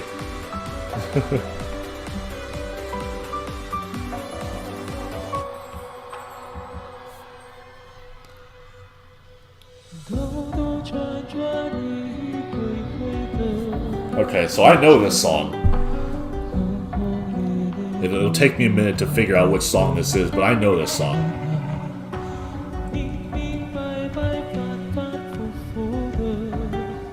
I'm going to try to not look at the chat until I can remember which song this is. Unless it's one that has some really weird name.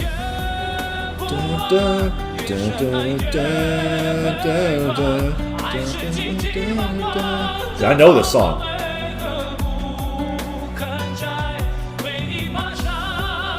Big belt.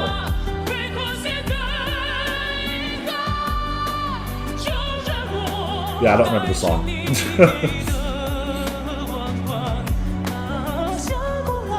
The Crown. Ah, I knew I recognized it.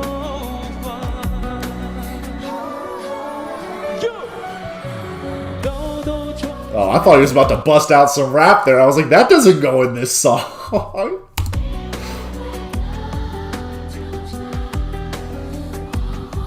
Dimash is like, I forgot the words. Y'all sing it instead. No, I'm kidding. I can't help but think that every time like musicians hold out the microphone, it's always like, I don't feel like singing this, or I forgot the words. You guys sing it. Yeah. Oh, that's right. That's what they are. And they put it back. But yeah, it's just.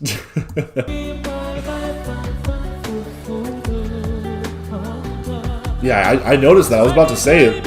It looked like it was either raining or they had water effects, but it's pouring there. Like, look at all that rain. It seems like the stage is under some sort of a cover. Now, they're still getting rain there.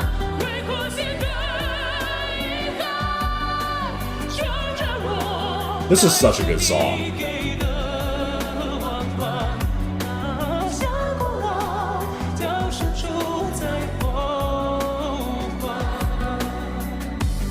You can tell his hair is getting a little flat because of the water.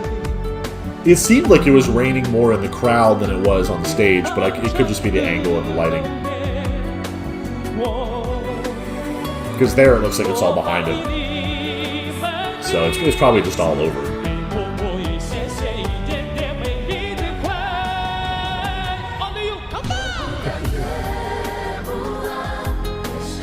Dude, I would stand in like a Category 2 hurricane if I could see him. Like if I could see Dimash live, I would stand outside in like a Category 2 or 3 hurricane and just watch him perform in a bubble.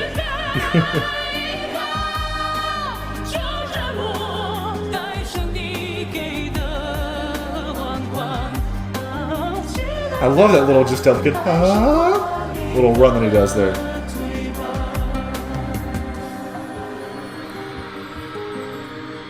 He refused to postpone it. Good man.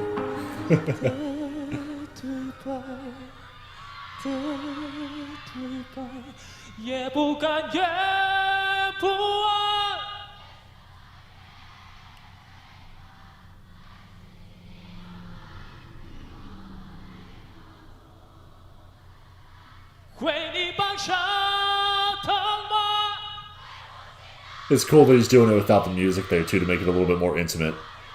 I think it's a little bit more intimate when they do this stuff without music.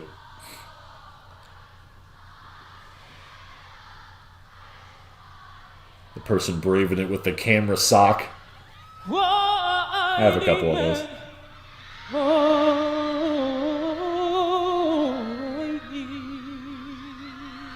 Thank you. Great song. Minus 7 degrees Celsius. So that's probably what, like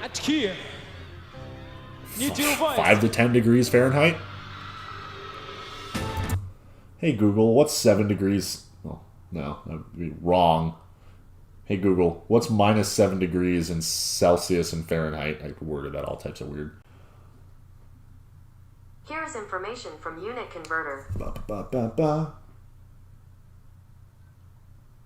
It's cold. I messed up the question, but it's cold. Yes, I am sad today's weather not so good, but I am sad today's weather not so good, but need your voice. There's that little Dimash pop screen.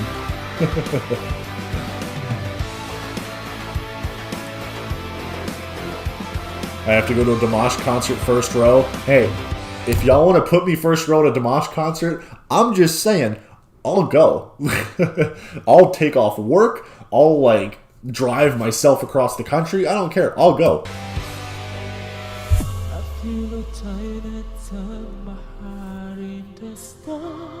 Before he ends his concerts with screaming. He's quiet. Resistance to me, so I let you go. Oh, but the love inside just won't subside. Gotta love it.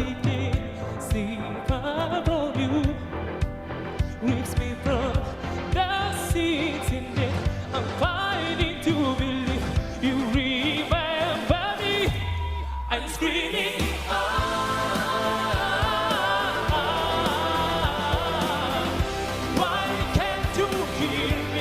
It'll be interesting for me to see whether or not he raps in this version or not. Because if I recall, he didn't always do that. That was like a special thing that he brought out at one point. But that also may have been the first concert that he sang screaming at. I can't remember. I'll still be interested.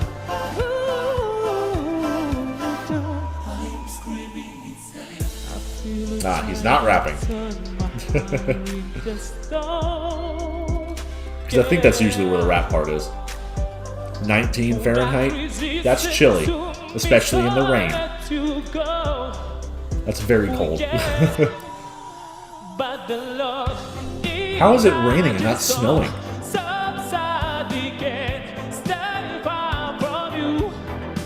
Oh, 7 degrees. That makes a lot more sense. 7 degrees Celsius, not -7. That's still cold. 44 Fahrenheit in the rain? That's still freezing. That's cold. 44 by itself? I can do that. 44 in the rain? I would really rather not, but I would do it for him.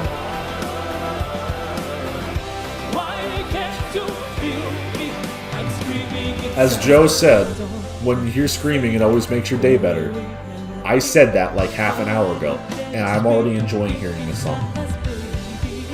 It's just how it goes.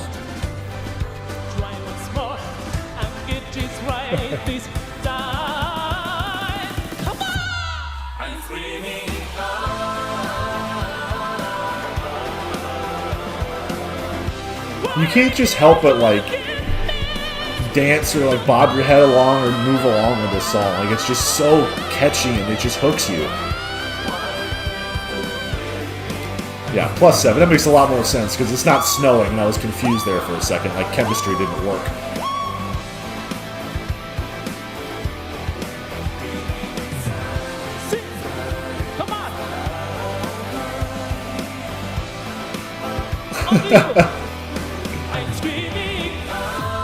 Alright, someone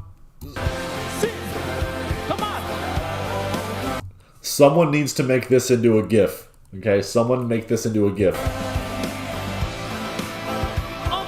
That right there. Someone needs to make that into a GIF. Joe, I'm looking at you. Because I feel like we're going to use that a lot.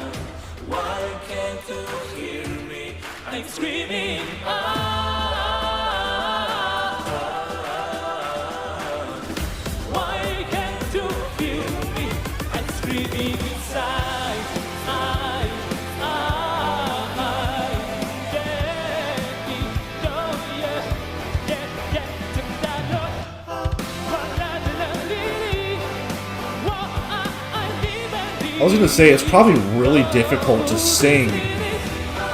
It's probably really difficult to sing in that cold of weather, especially in the rain where everything just kind of chills off that much more. But by him moving around as much as he is, he's probably still warm.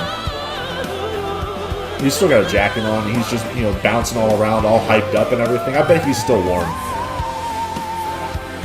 Or comfortable. Man, that's gorgeous. I don't want to miss that. I don't want to miss that. Really nice mixed belt there for a second. And then it goes into this just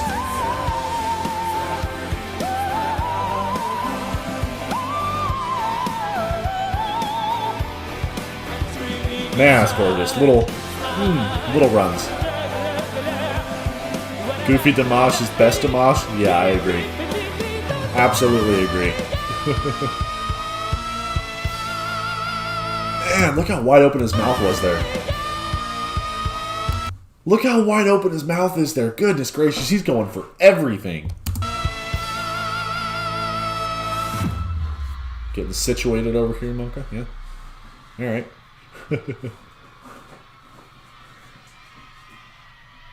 I'm screaming.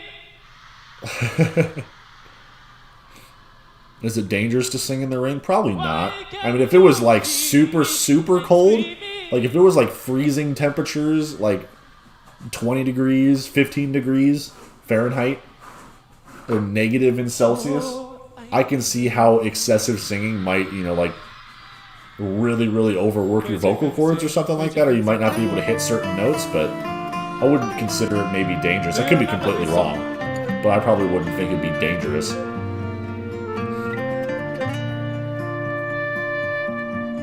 Give Me Love. I know this song too. You're cute, you know that? I love you.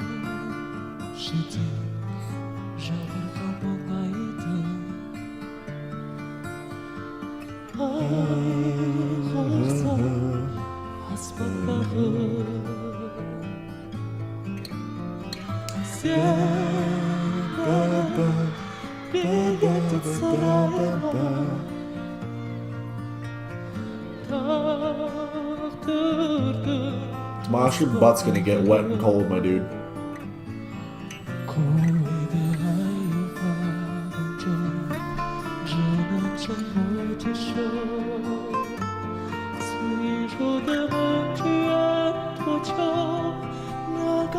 Photographers, 3 of them. Well, really 4. This one doesn't really count over here. But this one right here, dead center screen, the one right next to him, and the one over here, all 3 of those photographers got a fantastic shot right there. And if they didn't, they don't deserve those cameras. But I'm willing to bet they all picked off a nice shot from right there. A fantastic line of sight. Although he does kind of blend in with everything around him. So it'd probably be like a really nice close-up headshot with the microphone. That's what I'm picturing anyway. They each looked like they had about a 200mm lens on there, based on the front element size.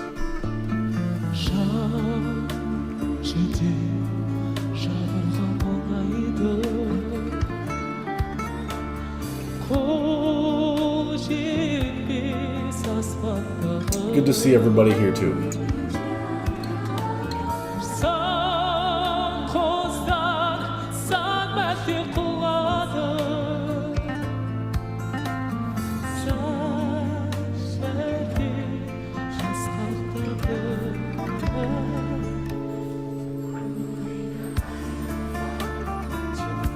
Really nice color contrast. You guys always know I love this. With extras, actually, because usually I would just comment on the blue in the background with the red of the lights, because blue and red are really nice contrasty colors. But what do blue and red make? Purple. And what's on the sides of the stage? Purple. So you got blue, you got red, and they blend together in a purple on the outside. Gorgeous color stuff. Gorgeous color stuff.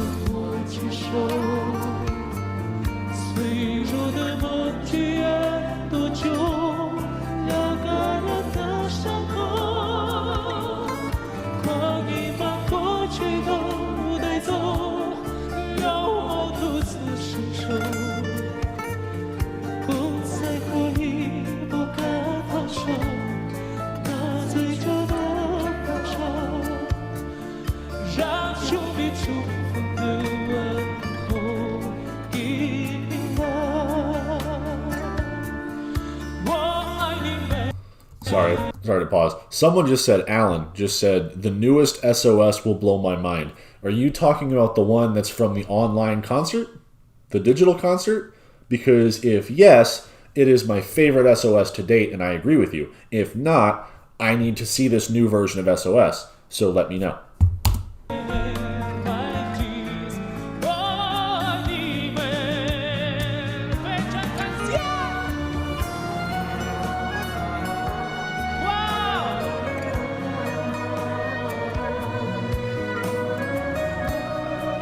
It does contrast with green, but as far as like the complementary colors of it, like where one actually works really well with the other one, red and blue color contrast actually works really in a really appealing way visually. Red and green clashes unless you're talking about Christmas. But I do understand what you're saying. Yes, the contrast of red is green, but the color contrast between the warm and the cool red and blue on the screen, really, really nice. And yes, yellow does contrast with purple, and there are also yellow lights. Oh, goodness gracious, it's from Biden's inauguration. I'll suffer through it because SOS, but okay. We're just not going to get into the political part of that, but we'll watch it. We'll pull it up.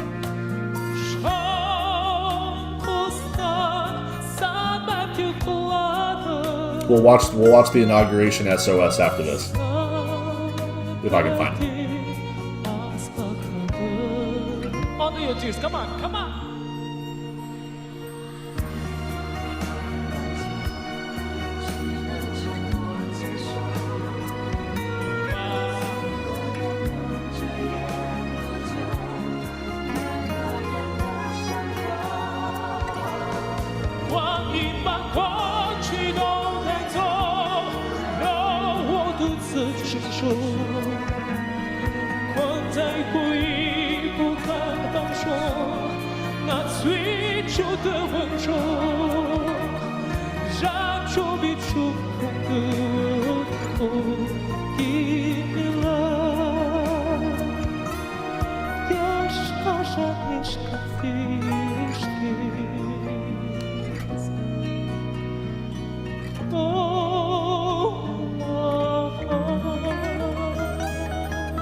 It wasn't for the inauguration, but I know what y'all are talking about. Thank you very much. Or from the inauguration. You know, just one second. Are we all swaying right now? Pretty much. I'm pretty sure you've seen me do this the entire time in my chair. Thank you very much. Up, up, up, up, up. Thank you. I just say one thing. I really miss your dears. I'm pretty sure he feels the same way right now. I'm pretty sure he misses us right now, too. You know, I understand today's weather really not good, but you waited me so long time. I feel like he's coming out with a towel to dry off Dimash's butt from sitting down that one time. So I need to say thanks. All right, well, maybe we won't do SOS, and I'll just watch it by myself and let you guys know what I think. Glad to see you today. Because I see a lot of people saying that there's going to be big copyright problems, so very big stars. Don't want to mess with that. Because I enjoy my streams being live and uploadable so happy today. for you guys to watch. I want to cry. I want to cry. It's so cold. I'm never crying. So next song special for you. Go. He's taking his jacket off. We need the DQ band. Oh no, he wasn't taking off. He was just adjusting his shirt. Okay, never mind. Teddy Afro just dabbed in chat. Dab. I don't know why, but you know, you did it, so I'll do it.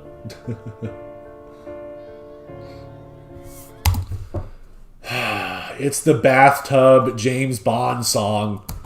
I know it already.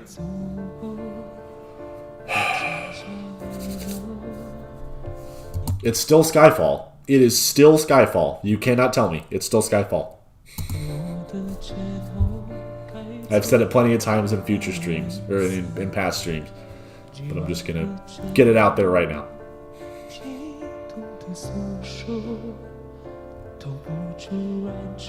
Yeah, I know he wants to cry for the emotion. I was just making a joke.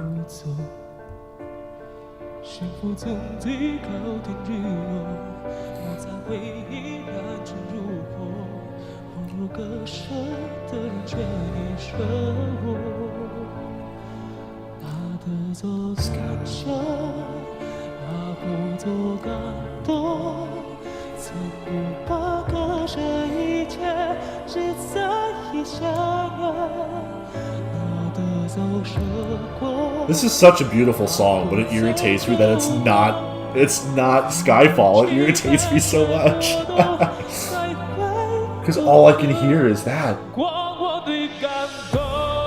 Gosh, but it's so dramatic and beautiful though.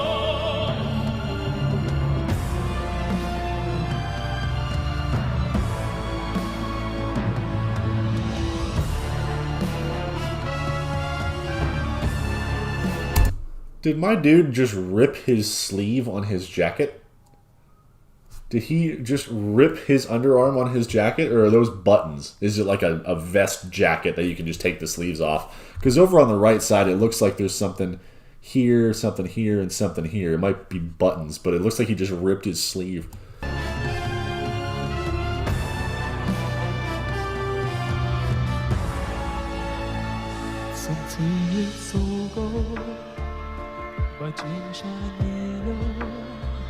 Dimash Bond, yes.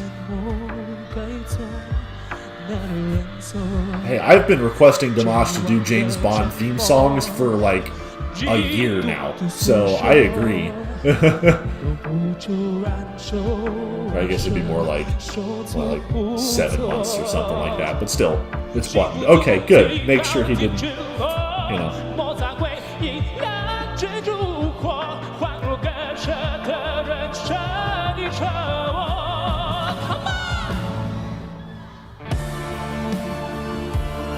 I'd love to be a photographer there and getting pictures of him with the rain in the shot, like light highlighting the rain, like right in the frame. Would be so cool.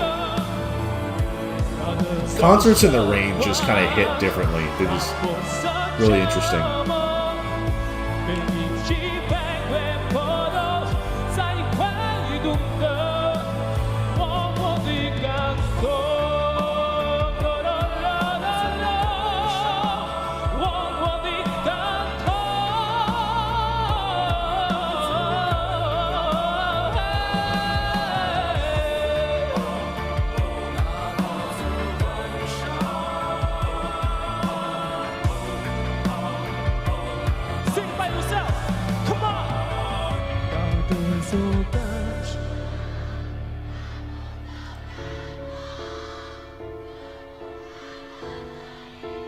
Really cool to see the lights and all the water droplets on the camera. There's some awesome pictures on this concert. I bet there are. I bet there's. If people know what they're doing, they're going to get some killer shots from this concert. Okay, yeah, they're buttons on his jacket. They're absolutely buttons. Okay. I was concerned for my boy for a second. You're like, dude, you're ripping your arms open.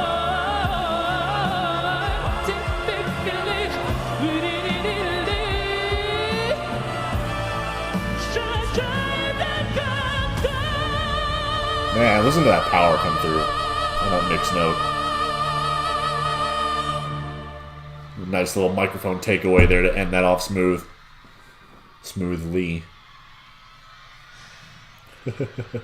Thank you very much. All right, where's my Prince Purple Rain cover? It's perfect. Where's Purple Rain? Come on. Purple rain, purple rain.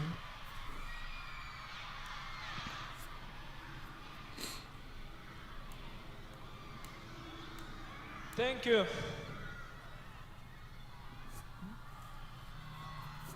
You hao, my G's.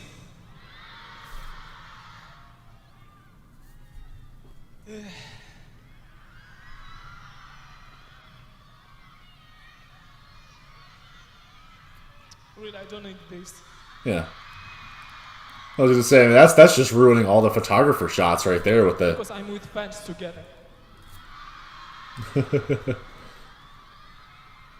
But him drinking makes me want water now. I really need water.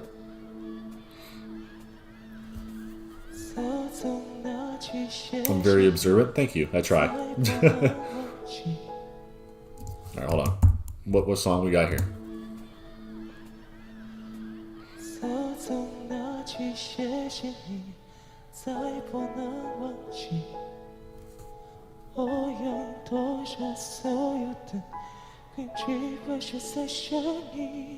This doesn't sound familiar to me.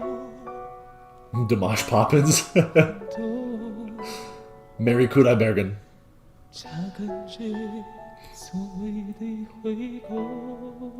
Do I know this song? I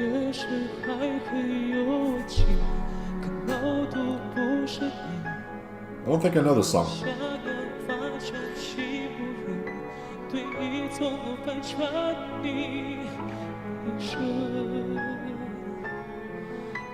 Restart My Love? I don't think I know this one.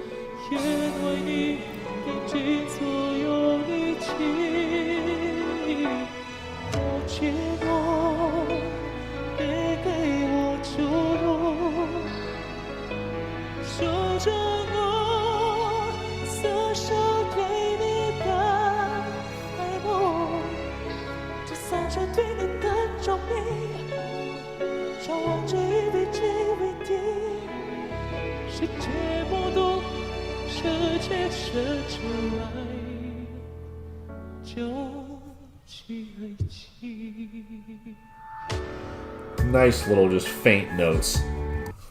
Nice little faint notes there. I just absolutely love that. I'm really thirsty. I'm going to go get a water real quick. Take me like 15 seconds. Give me 1 second. Mocha, you want to come venture outside of the lands?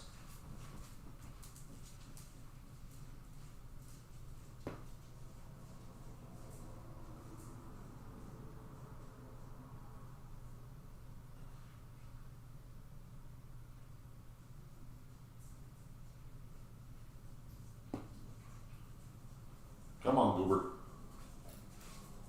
Come on. Lay down. Hi, Goofy. Hi, Goofy. Yeah. Good girl. Alright. Got my water.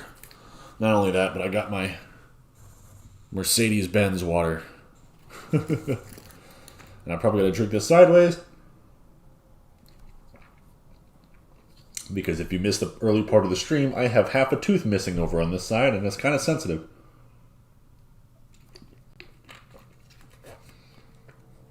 And out of all things to lose half my tooth on, it was ice cream. Ice cream. Like, soft ice cream. Then whenever I was done, just half my tooth out. So if you see me drinking all weird to the left, that's why.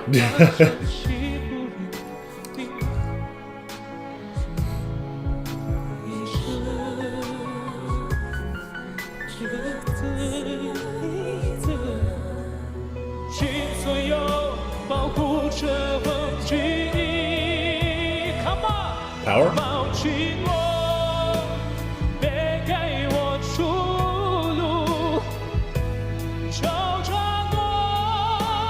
And this seems like a love, or not like a love song, but it seems like a ballad kind of a song.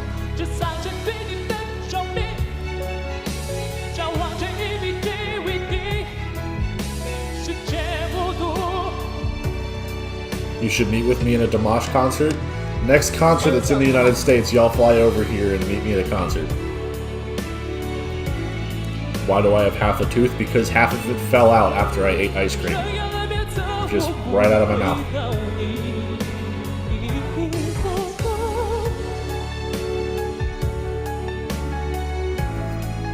And no, it doesn't feel good.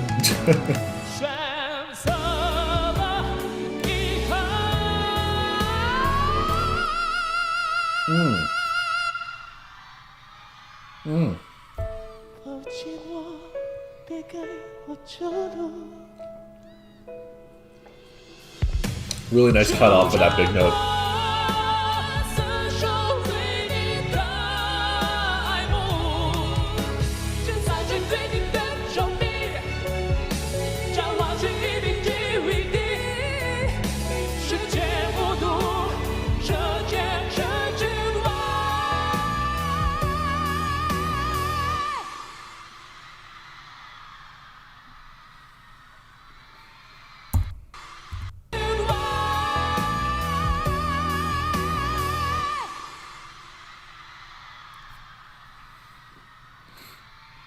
You know, because he needs more water.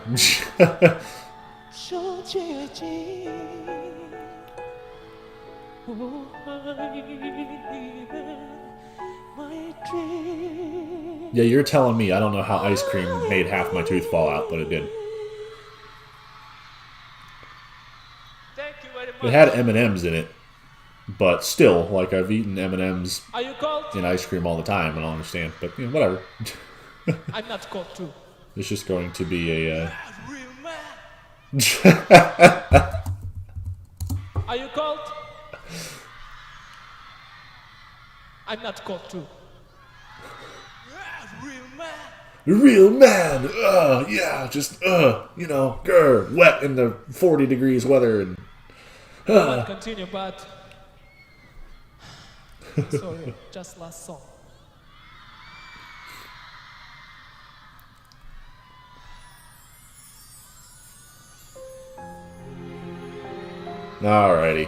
Alrighty, here we go. Everyone knows this song.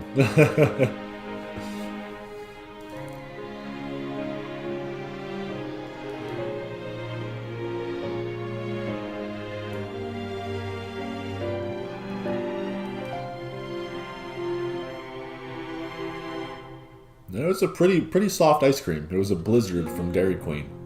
If any of you guys know what that is.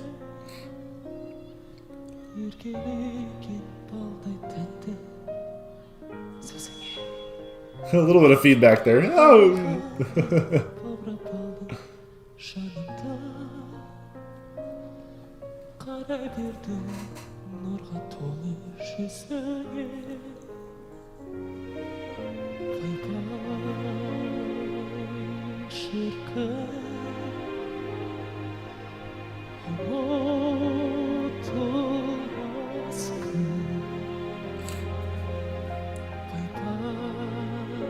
Oh, he absolutely could have gotten a cold in this weather.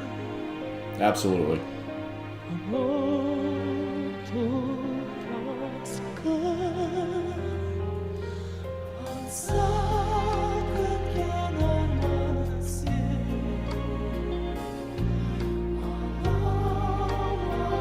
Yeah, I heard that the D8 wasn't originally meant to be in the arrangement. He kind of like,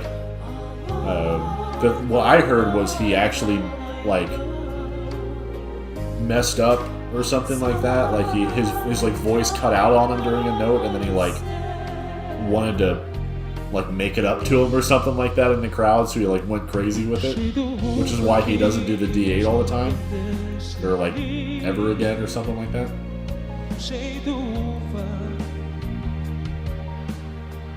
Oh my God. I'm not saying that's true, but that's just what I've heard or seen or read or something like that. I don't remember where I found that. Oh, Dimash is hilarious. He's a funny dude.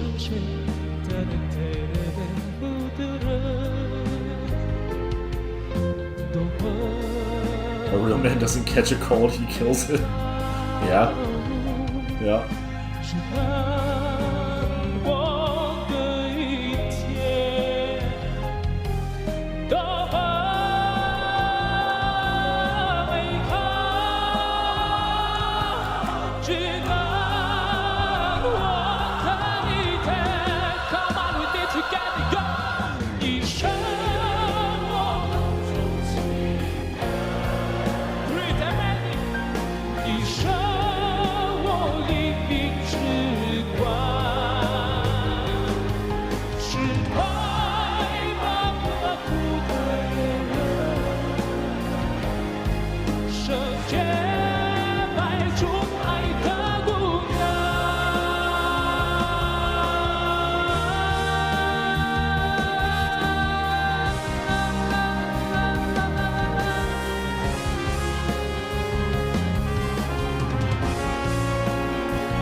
I see people talking about the language change.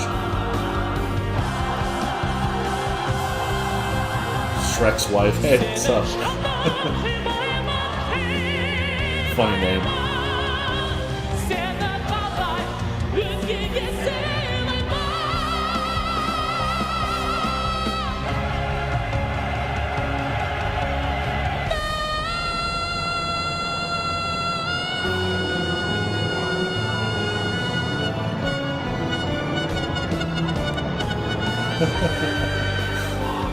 I love how he does that. I absolutely love how he does that. That's still so high. That's still so high.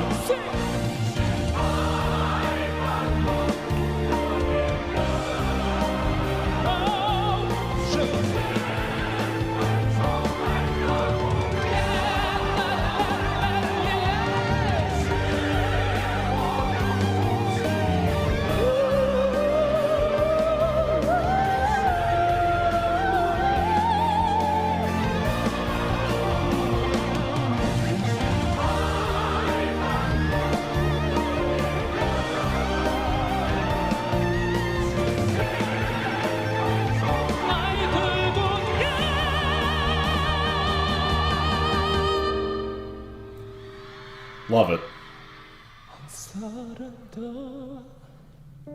So listen to just like that amazing power that he does there, and then just right back down to like just delicate, soft, just simple. I love how he does that.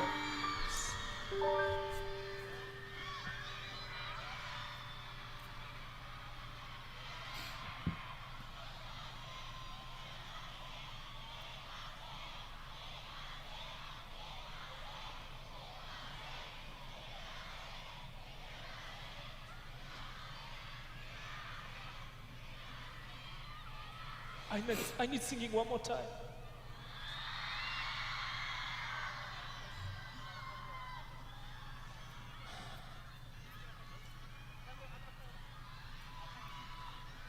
You know, maybe singing together one song, okay?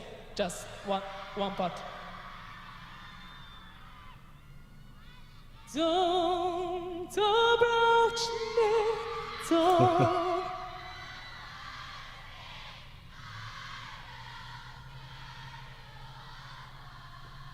Now that is Mademoiselle Hyde, right? I think I've heard like little bits and pieces of that song or something like that. But I think that's Mademoiselle Hyde. Just that little little part that he sung right there. I'm not sure if I've heard the full version of that, but I've heard that's another one that gets copyrighted all the time, which is why I haven't done it.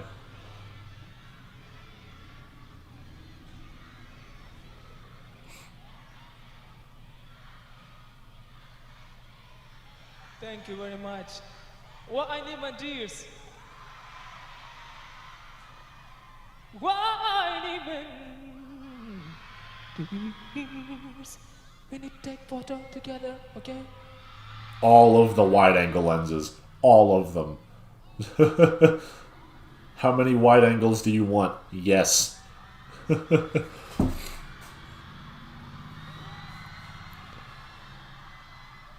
I cannot imagine that would actually photograph well, being backlit so much by that gigantic white light, but I'm just saying.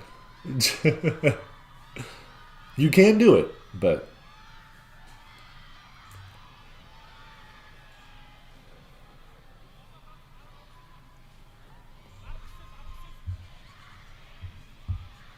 What do we got going on here? Says a couple more things, looks like, and then heads off.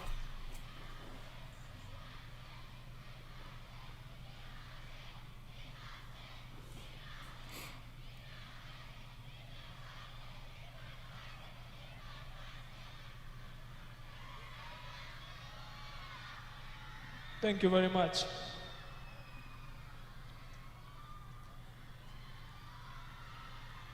Kişilerim, fırsat bulsa, algı söz edeyim.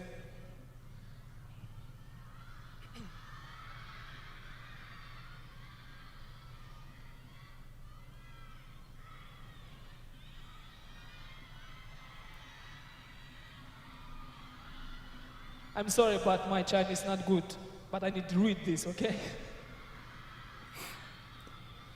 I want to say a lot of thanks for all team who can help to organize tonight this concert, who can give me a chance to... Am I Nikon or Canon? I'm personally Canon. Music and although if I had the choice to right now switch, like just start clean slate between Nikon and Canon, I would choose neither, and I would go with Sony if I had the choice to choose right now. Because I really, really like the way that Sony has gone with their new stuff.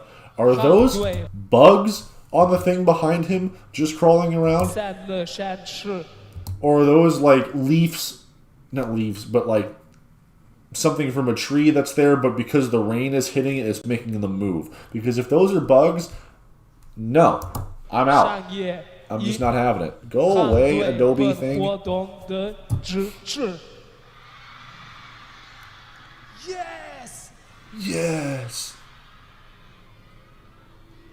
This is like the most casual I've ever seen Dimash. Like he's just letting completely letting it go.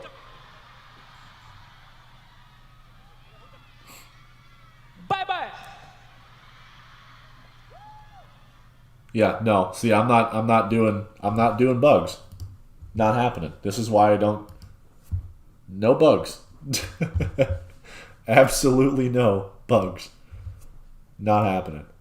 You know what we're gonna do is we're going to open the chat for some Q&A in a minute.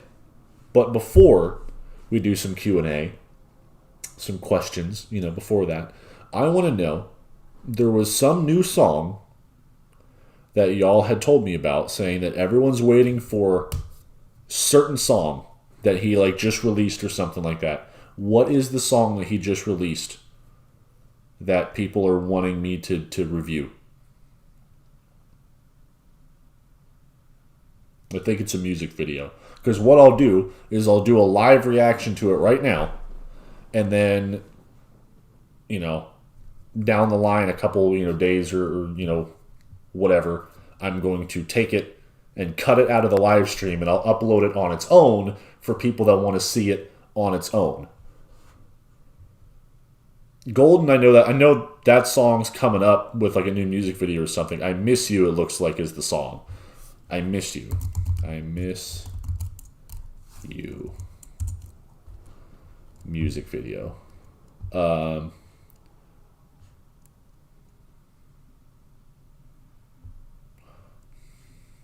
going to go to his channel.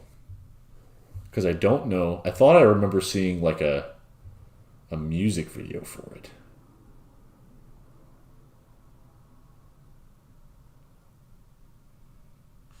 Is it this one? I'm going to click on it. That's not it. No. Spoilers! Stop it. That's the teaser. I don't want the teaser. This one. Is it this one?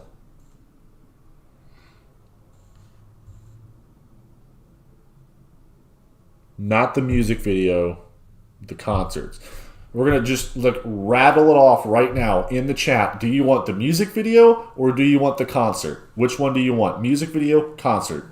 Just spam it in the chat because I'm going to go with whatever I see more of.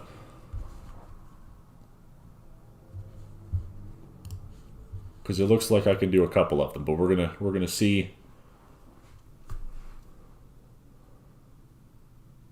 Concert version, live version. A bunch of people just saying yes, no, the music video. React to the live version, concert, music video, not the music video. Music video, concert, music video, concert, music video. Goodness gracious. Y'all are perfectly split evenly. I'm seeing a lot more concerts than music videos. And now I'm seeing a lot more music videos than concerts. Alright, you know what? We're gonna do the concert first. I don't know if that's on his channel. I think is it this one? That's up at the top? Or is it a different one? Is it this one? It's this one.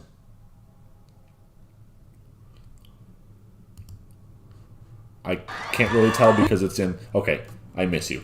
I'm assuming it's going to be this one. Y'all can stop doing your crazy types. All right, y'all are good. We're gonna do the concert one. And then, if I feel like it, maybe we'll do the music video. Maybe I'll leave that for a future video. I don't know. So, so some people are saying on the top. So some people are saying this one. And then there's also this one. This one's from a month ago and it's on his channel. And then this one is from a long time ago.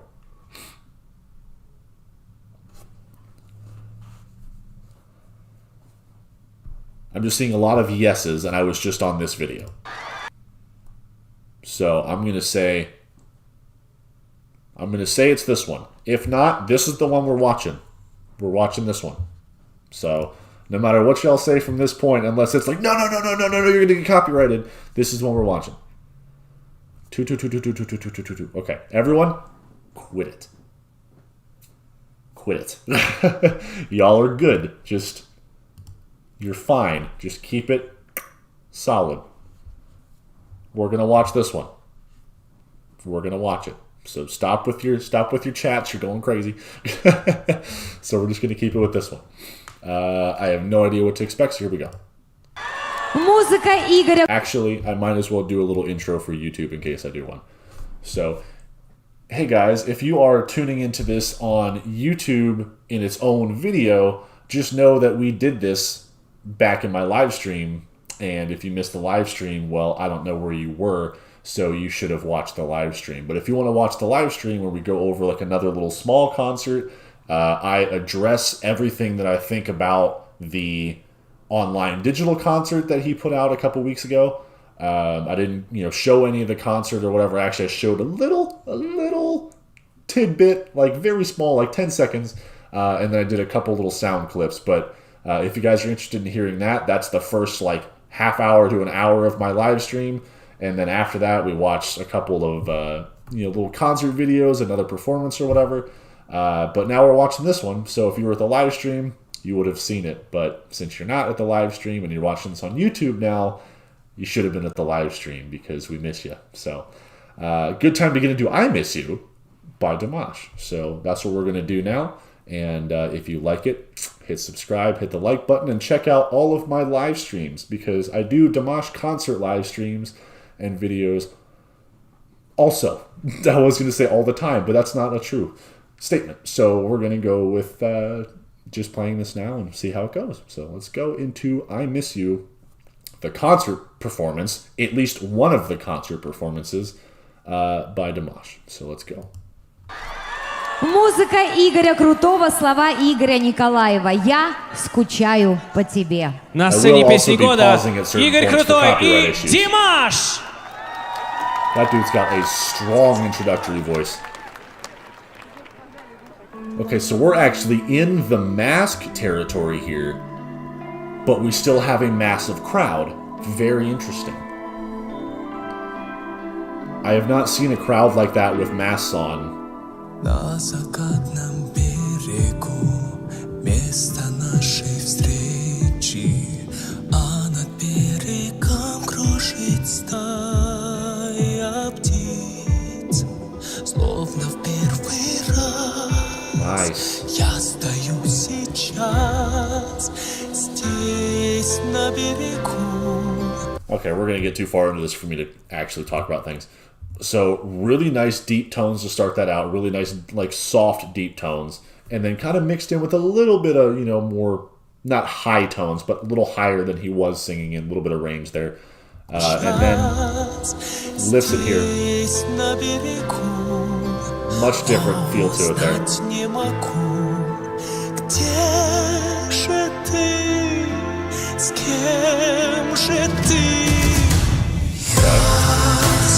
Wow, I expected a much bigger note than that right there with that big kind of like instrumental drop right there. But he went with a very subtle, like breathy kind of a tone that was really, really nice. Build up.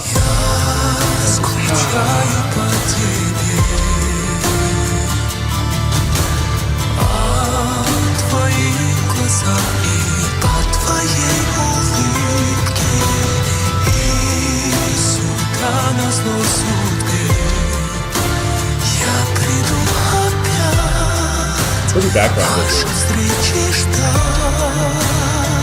He's all happy himself. для меня. That's almost vocal fry area, but not quite. That's a very interesting face, Mr. Igor. But that little drop down there from that musical part where they cut out the instruments and they dropped that down, really interesting there. And he went back down into like that darker, more deep voice there. Very, very breathy so far, like very breathy quality. Для кого-то так легко, для меня так сложно. That is right on the cusp of vocal fry. Right on the cusp of vocal fry. Жизнь свою начать с чистого листа. Я так не могу здесь на берегу. Веря и любя, я дождусь тебя. It'll be interesting to see if he goes bigger with this. There we go. Okay, so he went into a very similar kind of like really, really, really big build-up and then brought it back down again. But this time, his build-up was obviously much more strong. He had that nice belt there at the end of the build-up. And then when he brought it back down and kind of like soothed it out a little bit, it wasn't breathy this time. But he still brought it back down from that big old belt up here and went to that easy lower voice there that he kind of just added a little bit of breath to, but it wasn't like half breath like the first time that he went into it. But really nice build up here.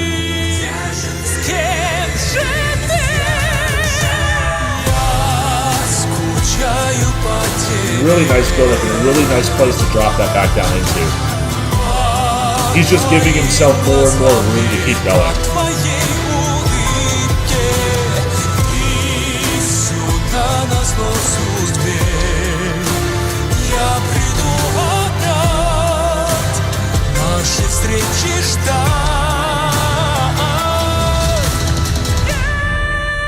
Wow.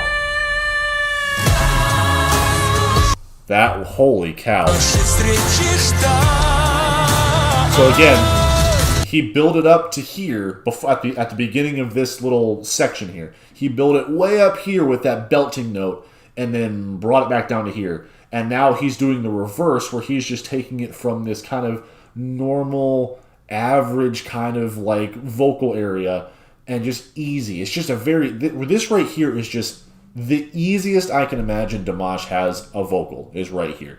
And then just nails this high belt here. High power belt.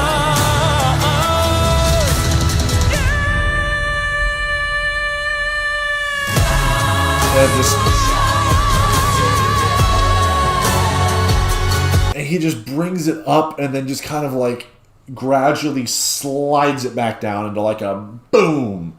And it's just this lift and then like a rainbow effect down. It's really interesting.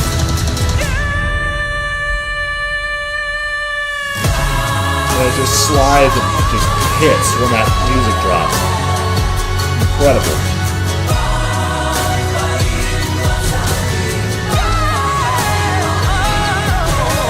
There we go. A little bit of...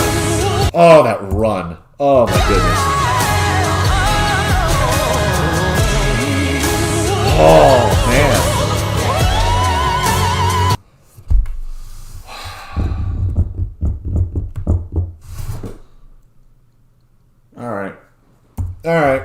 All right. So, big crazy belt.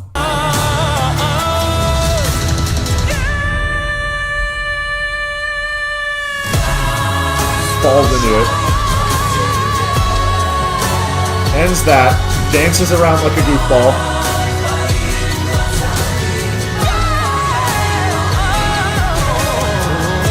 There was like a mixture of like 3 different runs there. Starting from like way up in like kind of the almost mixed voice belt range. And then just really kind of dwindling it down. Like 2 or 3 different runs there. And then just... back up, slides into the opera version from that pop, because he was more pop, and now he's a lot more opera now. He's a lot more operatic.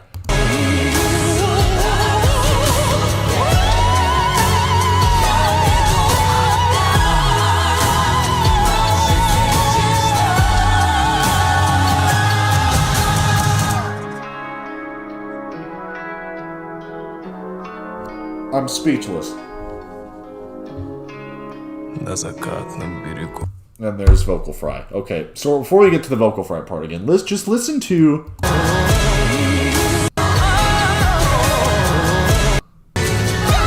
Okay, so right here.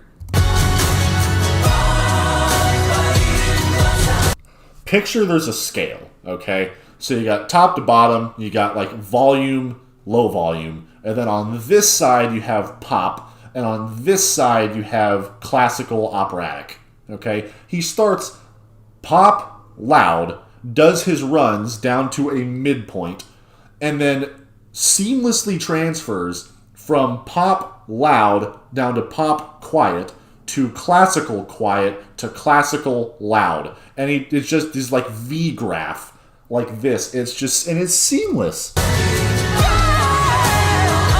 That's pop rock. Switched. You don't even hear him switch. It's just, he blends it together so well. And now he's operatic. Sorry, I know I'm going over this way too much, but it's just, it's incredible. It's like...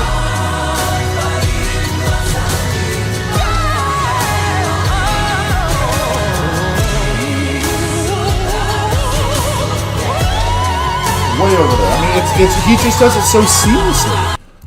I didn't mean to pause there. It's incredible.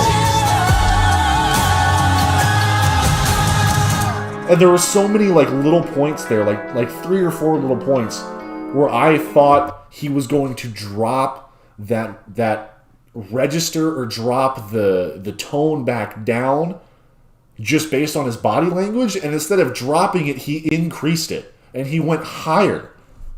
Like, it just... Sorry,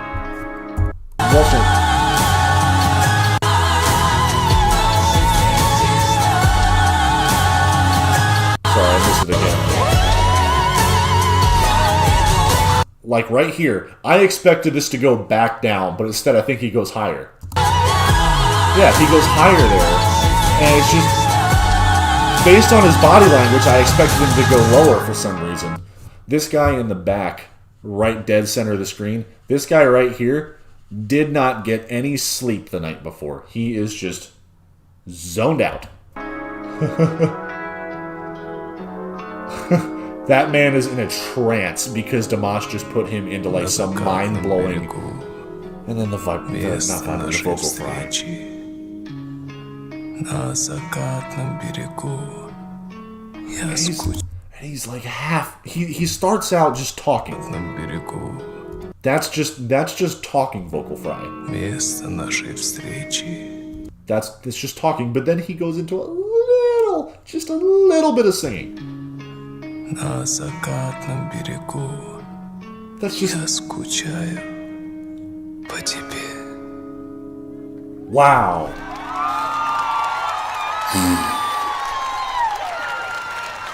Димаш Кудайберген! Игорь Крутой! Stunning. Absolutely stunning. I mean, it... Absolutely. Hey, Igor's smiling. Спасибо огромное. Yeah, wipe away that tear, Igor, that Dimash just... This dude in the background over here, this dude up here, he's still just zoned out. He's like, Dimash, I've never experienced. I know I practice for this all the time. I know we've rehearsed together, but that performance just hit differently, and I am in another dimension mentally. That he's still just gone in the background. Браво! Потрясающая премьера песни. Дорогие друзья, как вы? Man, what a freaking performance from that. What a performance. See, and now I kind of want to do a... You know what? We're doing the music video. I'm saying we're doing the music video, and then we'll end the Dimash portion, and we'll go into a Q&A if you guys want to, have a Q&A or something like that. But we're gonna go into the music video. Dang, he uploaded this one in 4K. My boy, getting on the quality train. So I'm gonna do the same thing here that I did